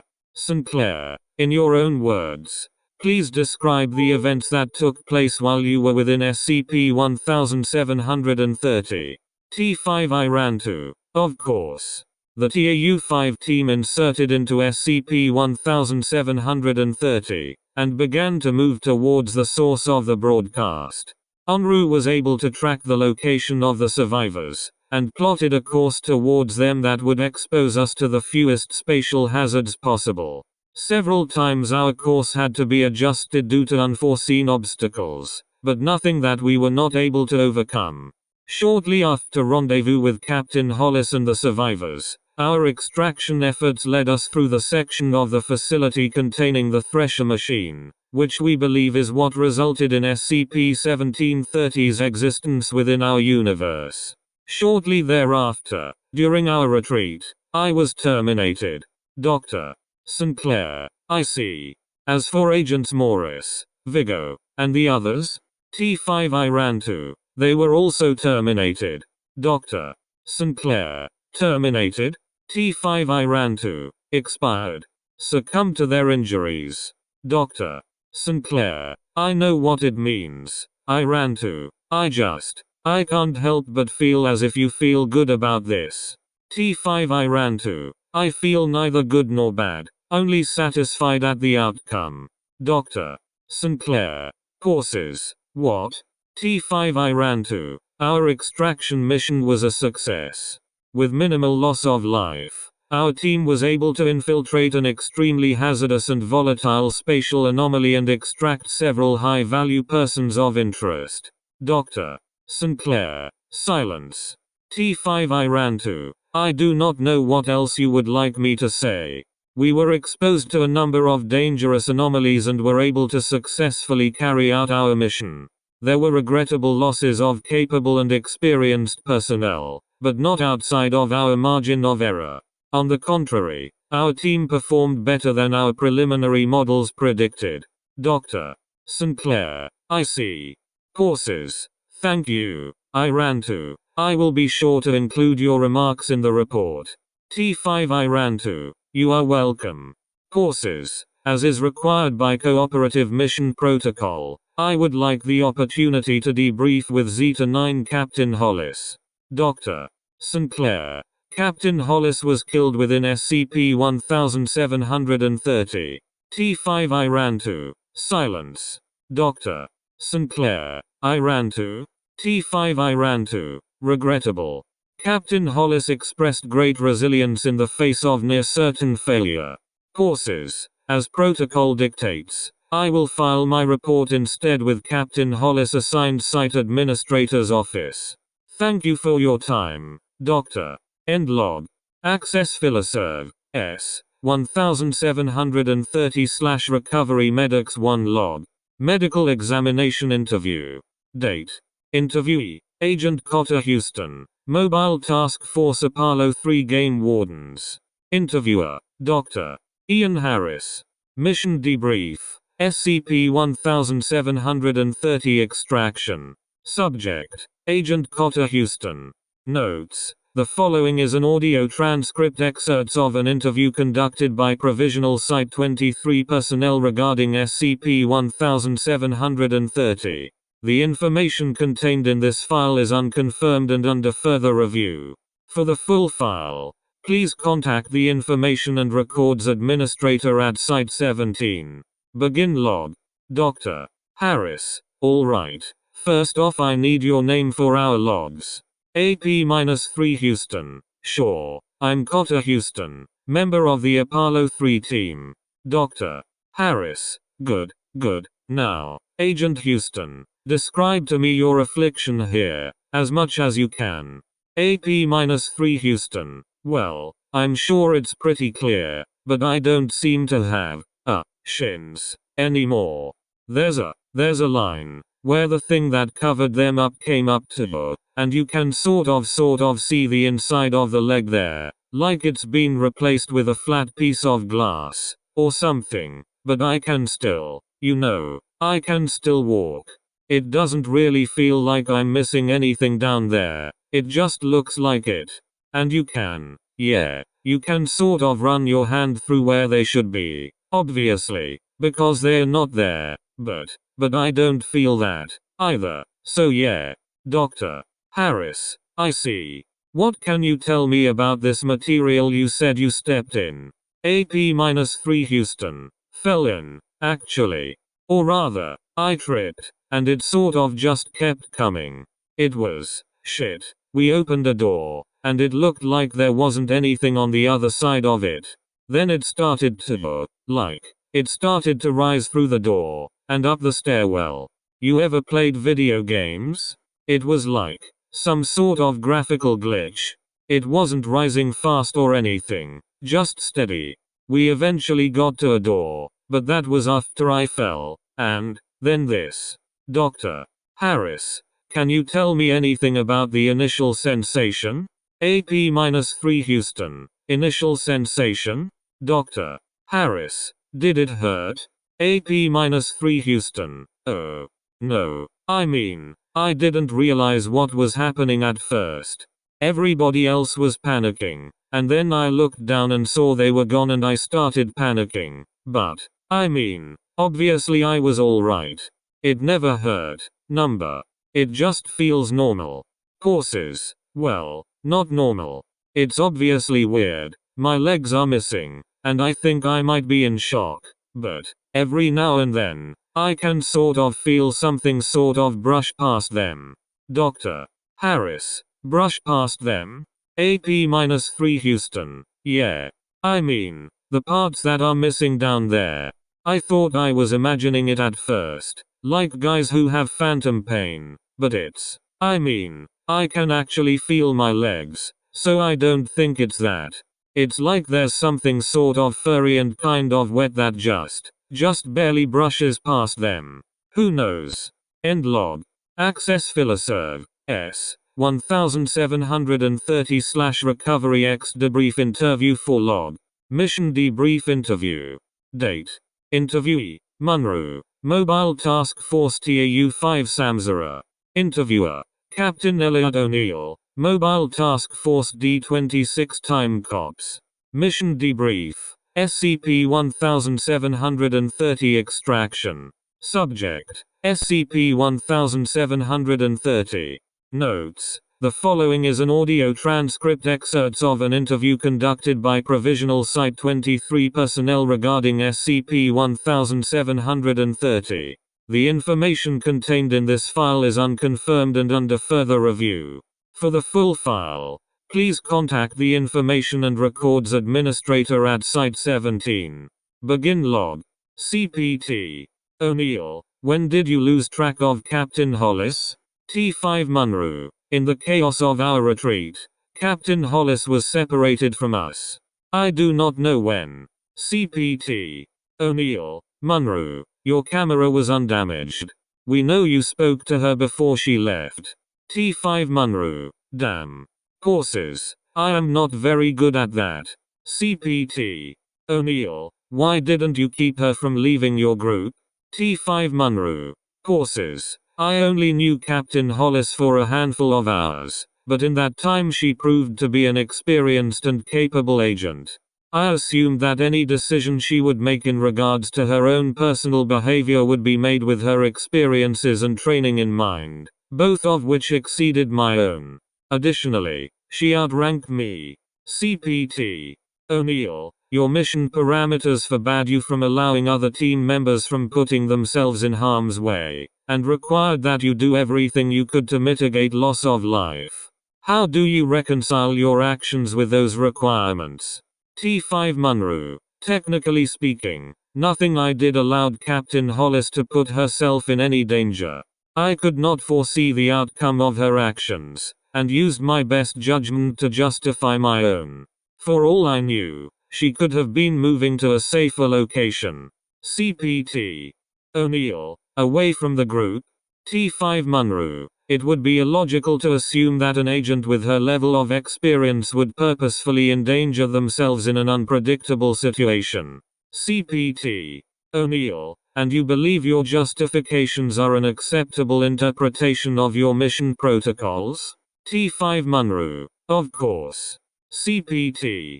O'Neill. Very well. When you return to holding, you will be meeting with Irantu to discuss this. I hope your arguments hold up. T5 Munro. As do I. End log. Access Filoserv. S. 1730/Recovery X Debrief Interview 5 log. Mission Debrief Interview. Date. Interviewee. Onru. Mobile Task Force TAU 5 Samsara. Interviewer. Dr. Darian Arnold. Mission Debrief. SCP-1730 Extraction.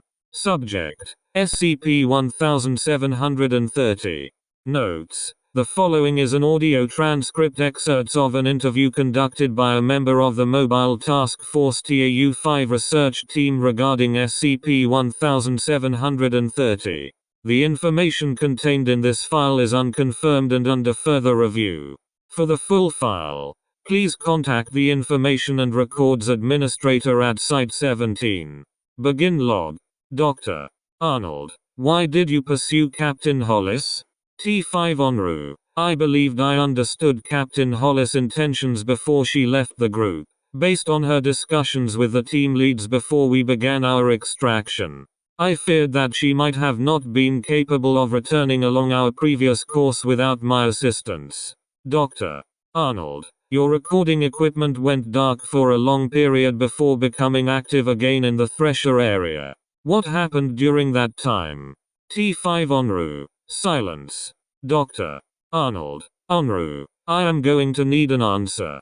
T5 Onru. I disabled the equipment. There was courses. There was a room we passed through that was different than it had been before. It was the server room, above the Olympia containment cells. I do not know how our path ended there. I had not intended it to. It was a mistake. When we entered, it was on the room it had been. But, Dr. Arnold, what do you mean? T5 Onru. I am sorry, it is difficult to describe. When we entered the door, I could see the servers around me, but superimposed over them we were standing on a precipice, overlooking an area the size of which I cannot estimate. Below us were humans, screaming, their arms ending at their wrists, crying to the silent sky for restitution, and then, the sky burned. It was like a star had fallen, and I had to look away. Hollis could not. When I turned back I could see scorched corpses on the ground, billions of them, but billions of other living beings who came rushing towards the fallen star with their arms outstretched, and hanging in that star like a twisted marionette was, at Site-13, they called it Melodramagian. In this place, they called it another name. A hateful name. Dr. Arnold, why did you disable your recording equipment? T5 Onru. When I first encountered this entity, it created anomalous mimetic and cognitive hazards powerful enough to burn the scramble units out of my eyes. I do not know what it would have done to anyone who was not otherwise protected. Dr. Arnold, what did it do to you? T5 Onru. It Showed us things. Visions. Coils of fire and a sky made light with a storm of souls. A hole at the center of the universe that screamed at me. A god of nightmares. Something long and lean, slowly walking between endless rows of crucifixions. And then, it showed something to Hollis that I did not see. When it did, the runes across its head began to burn and pulse, and the man who is strapped there began to blister and fester. When it was done, I saw an ocean behind it, and a blue sky. Our sky. It turned towards the ocean, and sank into it. When it was gone, the visions faded, and the room was empty. Dr. Arnold, I see. After that, T5 en route, Hollis ran. I followed her. She said nothing until we reached the machine. She told me that she had been there, alone, for some time. She said she knew how to turn it on. She said that she did not know where she would go, but that she needed to take the things she saw and bury them in the darkness. Before she could start the machine, the creatures from the containment cells came into that chamber, and I was terminated. Dr. Arnold, did Captain Hollis say anything to you before you died? T5 en route. No, she only laughed. And wept. End log. Access Filoserv. S. 1730/Recovery X Debrief Interview 6 log. Mission Debrief Interview. Date. Interviewee. Dr. Mohammed Scott, Site-13 Assistant Director of Temporal Studies. Interviewer. Director Willem Westerland. Mission Debrief. SCP-1730 Extraction. Subject. SCP-1730. Notes. The following is an audio transcript excerpts of an interview conducted by Provisional Site-23 personnel regarding SCP-1730. The information contained in this file is unconfirmed and under further review. For the full file, please contact the Information and Records Administrator at Site-17. Begin log. Director. Westerland. Please state your name for the record. Dr. Scott. My name is Dr. Mohammed Scott. Director. Westerland. You seem to be a little out of place. Dr. Scott. Dr. Scott. Laughs. Only a little. Our two timelines were not so different, I think. Director. Westerland. Except for the one thing. Dr. Scott. Yes, there is that. Director. Westerland. Tell me about Site-13. Dr. Scott. Site-13. Do you want the brief version, or? Director. Westerland. As thorough as you can be. Dr. Scott. Very well. Originally, there were plans to build a large containment facility in the American Midwest, but that was before. Let me back up.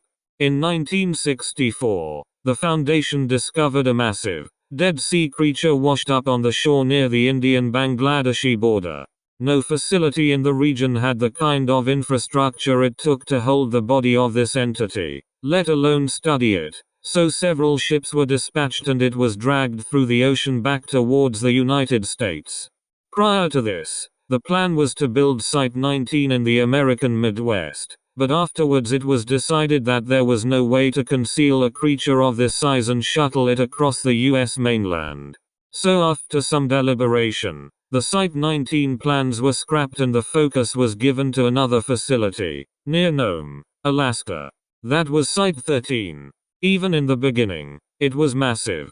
Considerably larger than any other site the Foundation managed, and it quickly became our premier containment facility. It was remote, fortified, and best of all, easily concealed in the snow and ice. After the Soviet Union collapsed in 1985, we learned that they didn't even know Site-13 existed, let alone where it was. Director. Westerland. I see. When did you join the Foundation? Dr. Scott. Dr. Scott. Oh, in 76. I joined straight out of university, recruited by one of the administrators at my school. That was back when we were still independent. I worked at Site-22 in Bermuda. The best job I ever had. Laughs. It was a much different foundation. Director. Vesterland. Tell me about what happened to the Foundation. Dr. Scott. Courses. Site-13 was very expensive to operate, and there were some financial difficulties. In 1994, a Marxist extremist from the Ukraine detonated a bomb in the basement of the Manchester Financial Tower 7 in Chicago. A fire started at the base of the building, and eventually the tower collapsed at its base and fell over on its side. Thousands died. The United States government was enraged at the Foundation after it was discovered that the extremist in question had used an anomaly to enter the basement and get past security. Thought that the billions of dollars that the United States were funneling to the Foundation were being wasted. After the 1996 election, President Dole decided to cut all funding for Foundation sites in the states. All available funding went to keeping those sites afloat, and with the weight of Site-13, the situation was dire. Director. Vesterland. So what happened? Dr. Scott. A compromise. A former Dole staffer named Paul Manafort was appointed as the Secretary General of the Global Occult Coalition, and came to us with a solution. We group our resources with the coalitions, combining our efforts to protect normalcy under their leadership. We would keep our name and our sites, but directors would be appointed by the UN Security Council. We would once again receive funding from the United States, as well as that generated by the United Nations, and would be able to keep the lights on. Director. Vesterland. But. Dr. Scott. But the Overseer Council refused. They hunkered down at Overwatch Command and refused to bend the knee. Then, a few years later, a site in Portland, Oregon collapsed due to crumbling infrastructure and a creature we called the Dream Whale was spotted floating down the California coast.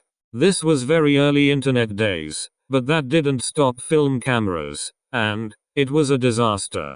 The overseers mobilized all of our task forces in the area, but we didn't even have the money for the amnestics. In a day it would be over San Francisco, and that would basically be the end of it. Pause. Then we got an internet email that the Overseer Council had been disbanded and that the Foundation was now under the operation of the GOC. Secretary General Manafort and the Security Council established a new board of directors overnight, and before the sun rose the Dream Whale was recontained and every loose end was tied up. Director. Vesterland. Nobody resisted the change in leadership? Dr. Scott. Why would we? We suddenly had money. We were suddenly no longer having to decide between taking notes on the backs of our hands or not taking them at all. Secretary General Manafort installed a new Foundation administrator, Vice President Jack Kemp, but he was little more than a figurehead. New directors were appointed, most of them from our own site staffs. So, it looked good, honestly. We were finally able to carry out our mission to its fullest. We had technology, we had personnel, it was wonderful. Pause. And then we started to hear about people being reassigned. Anomalies being shipped off-site and never returning. You would hear people talk about, oh, so-and-so is in trouble now, they are going to be sent to Site-13. I thought most of it was just talk. And then I was reassigned. In 2003. Director. Vesterland. What was it like? Dr. Scott. Cold. Site-13 was immense and the lights stayed on, but that facility was always cold. They were always working on the site, more and more construction underground, and they kept leaving exterior doors open. At first it wasn't so bad. I was able to keep doing my research, and I had more funding than ever. Temporal spatial studies, you know. The director then was Jack Bright, one of the old doctors from back in the day. Very charismatic. The staff loved him. He had a medallion he wore, some anomaly from way back that made him immortal. So long as he had it on, he wouldn't age.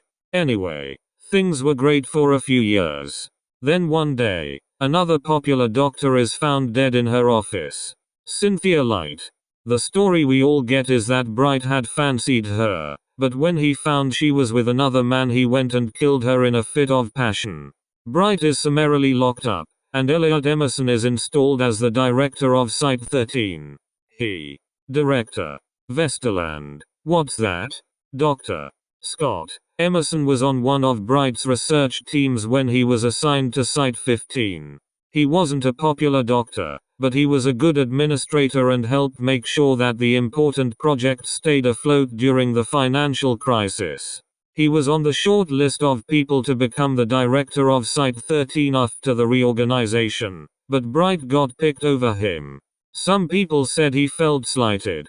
A lot of people said he framed Bright. I think Manafort didn't like Bright's anti-coalition sentiments, had him made out to be some dangerous anomaly that had to be contained, then put Emerson up because nobody would complain about Emerson. He was very middle of the road. Didn't stand out much. Elliot ended up doing some terrible things, but I truly believe he was only doing them because Manafort demanded it. Director. Vesterland. What kind of terrible things? Dr. Scott. I didn't see much until years later, but we always heard about things happening deeper below the site. They were building all of the new containment cells and research facilities. Then they built the incinerator. Originally it was made so they could dispose of the body of that sea monster from before, but then they just started using it for everything. At first they were doing some invasive testing on anomalous animals, then on humans. Then the vivisections began. The ethics committee tried to step in, but they were removed. They dragged the old chairman, Jeremiah Cimmerian, out into the commons at Site-17 and shot him in the head for being a traitor. Peter Grenwald became the new Foundation GOC ethics head, and of course all of the new tests were approved. I don't know what they were testing for, but if you were anomalous and you weren't found to have it, you went into the body pit. We kept hearing it's for the greater good, it's for the protection of mankind. What were we supposed to do? Speak out and end up like Cimmerian? Courses. Maybe for a braver man. But I knew the work I was doing was good, so I kept my head down and carried on. Then, well, laughs. It sounds silly now. In 2010 we contained God. Not just any God, either. The Abrahamic God. The actual thunder and lightning, YHWH, fire and brimstone God. I don't know how they managed it. Some technology developed by the coalition, I'm sure. And that was just the first. They filled Site-13 to the brim with everything they could get their hands on. Director. Vesterland. Courses. Well, that is a lot. I guess the only other question I have immediately is, what happened to Site-13? Dr. Scott. Vera Hadley. Doctor of Internal Medicine from some site in Italy. For a few years, she was the site's chief biologist. The Security Council made her the Assistant Director of Anomalous Biology at the same time I was promoted to the same position for temporal studies. She and Elliot had been together, and she pretty adamantly opposed everything he was making us do. Elliot kept his tail between his legs, but Manafort wouldn't have it. He had her stripped of her position after just 3 months, and demoted to junior researcher after that. One night after staging some kind of demonstration, some guards showed up and, well, they stripped her naked and inspected her for contraband, right in the middle of the main corridor. When they were done and satisfied, they nearly beat her to death and left her there. Myself and a few other doctors took her to the medical center and she recovered, but she never really recovered. Something inside her had died, or been replaced with something else. She did something, hatched some scheme. She sent me an email about it, the night before she did it, but I didn't pay any attention. When it happened, and when that thing attacked the site, Emerson came and begged me to turn on the thresher. It was supposed to be an absolutely last-ditch effort to protect the world, a wholly untested piece of technology that was just as likely to have burned the world than saved it. Its entire existence was the result of a joke, one that I might have taken too seriously at the time, but either way, I refused, told him the risk was too great, that even if it worked, we were just creating a problem for another world, but he was inconsolable. He told me that staying and facing the Secretary General would be a fate worse than death. He pulled a gun on me, demanded I do it. I fled. Went to gather my team in the hopes that we could escape, but before we could even leave our lab, it happened. Courses. It. Director. Vesterland. Are you alright? Dr. Scott. Yes. The thresher was a complicated machine. I guess I should count myself lucky that we survived at all, but we may very well have been in that strange space between worlds for 1,000 years. When we awoke, we were still in Site-13, but the cells were thrown open and the inmates were loose. If you had not come down for us, we would have died. Pause. I am certain of this. Director. Vesterland. Do you know where Site-13 has gone? Dr. Scott. There is no way to predict it. Chances are it will be a place like this, but then, it may not. It could be any number of strange and unknown worlds. Courses. You knew someone who was left within. Director. Vesterland. I do. Dr. Scott. As do I. We were not the only survivors, though there were not many of us. They did not fare as well as we did. It is a tragedy, but there is nothing that can be done now. Courses. I only hope, maybe, I hope that after all this, Emerson has found some peace. He truly was a great doctor, and he was my friend. Director. Vesterland. I of course. Thank you for your time, Dr. Scott. We'll speak again soon. End log. Footnotes. 1. See Addendum 1730.10 for more information. 2. While records indicate that these floors were utilized for containment of entities, it is uncertain how far down the facility actually extended. 3. This was proven with the discovery of the Site-13 survivors. 4. Each member of the AP-3 team was equipped with a scramble visor unit, which was capable of processing and filtering out known anomalous mimetic devices in near real time. These devices, which had been previously tested on other anomalous memes and active visual hazards, would passively filter out all known hazards, and could be activated to filter out all written language, drawings, symbols, diagrams, etc., if they were believed to be a potential hazard. 5. From the Site-13 research file on 86243 AR001 mg, study of the activated 86243 AR001 has led to the advent of kinetology, the study of kineticism. Kinetoglyphs, or kinetohazards, are mental and physical hazards that occur when an entity performs specific gestures and motions that interact with multiple spatial dimensions simultaneously, often with disastrous consequences.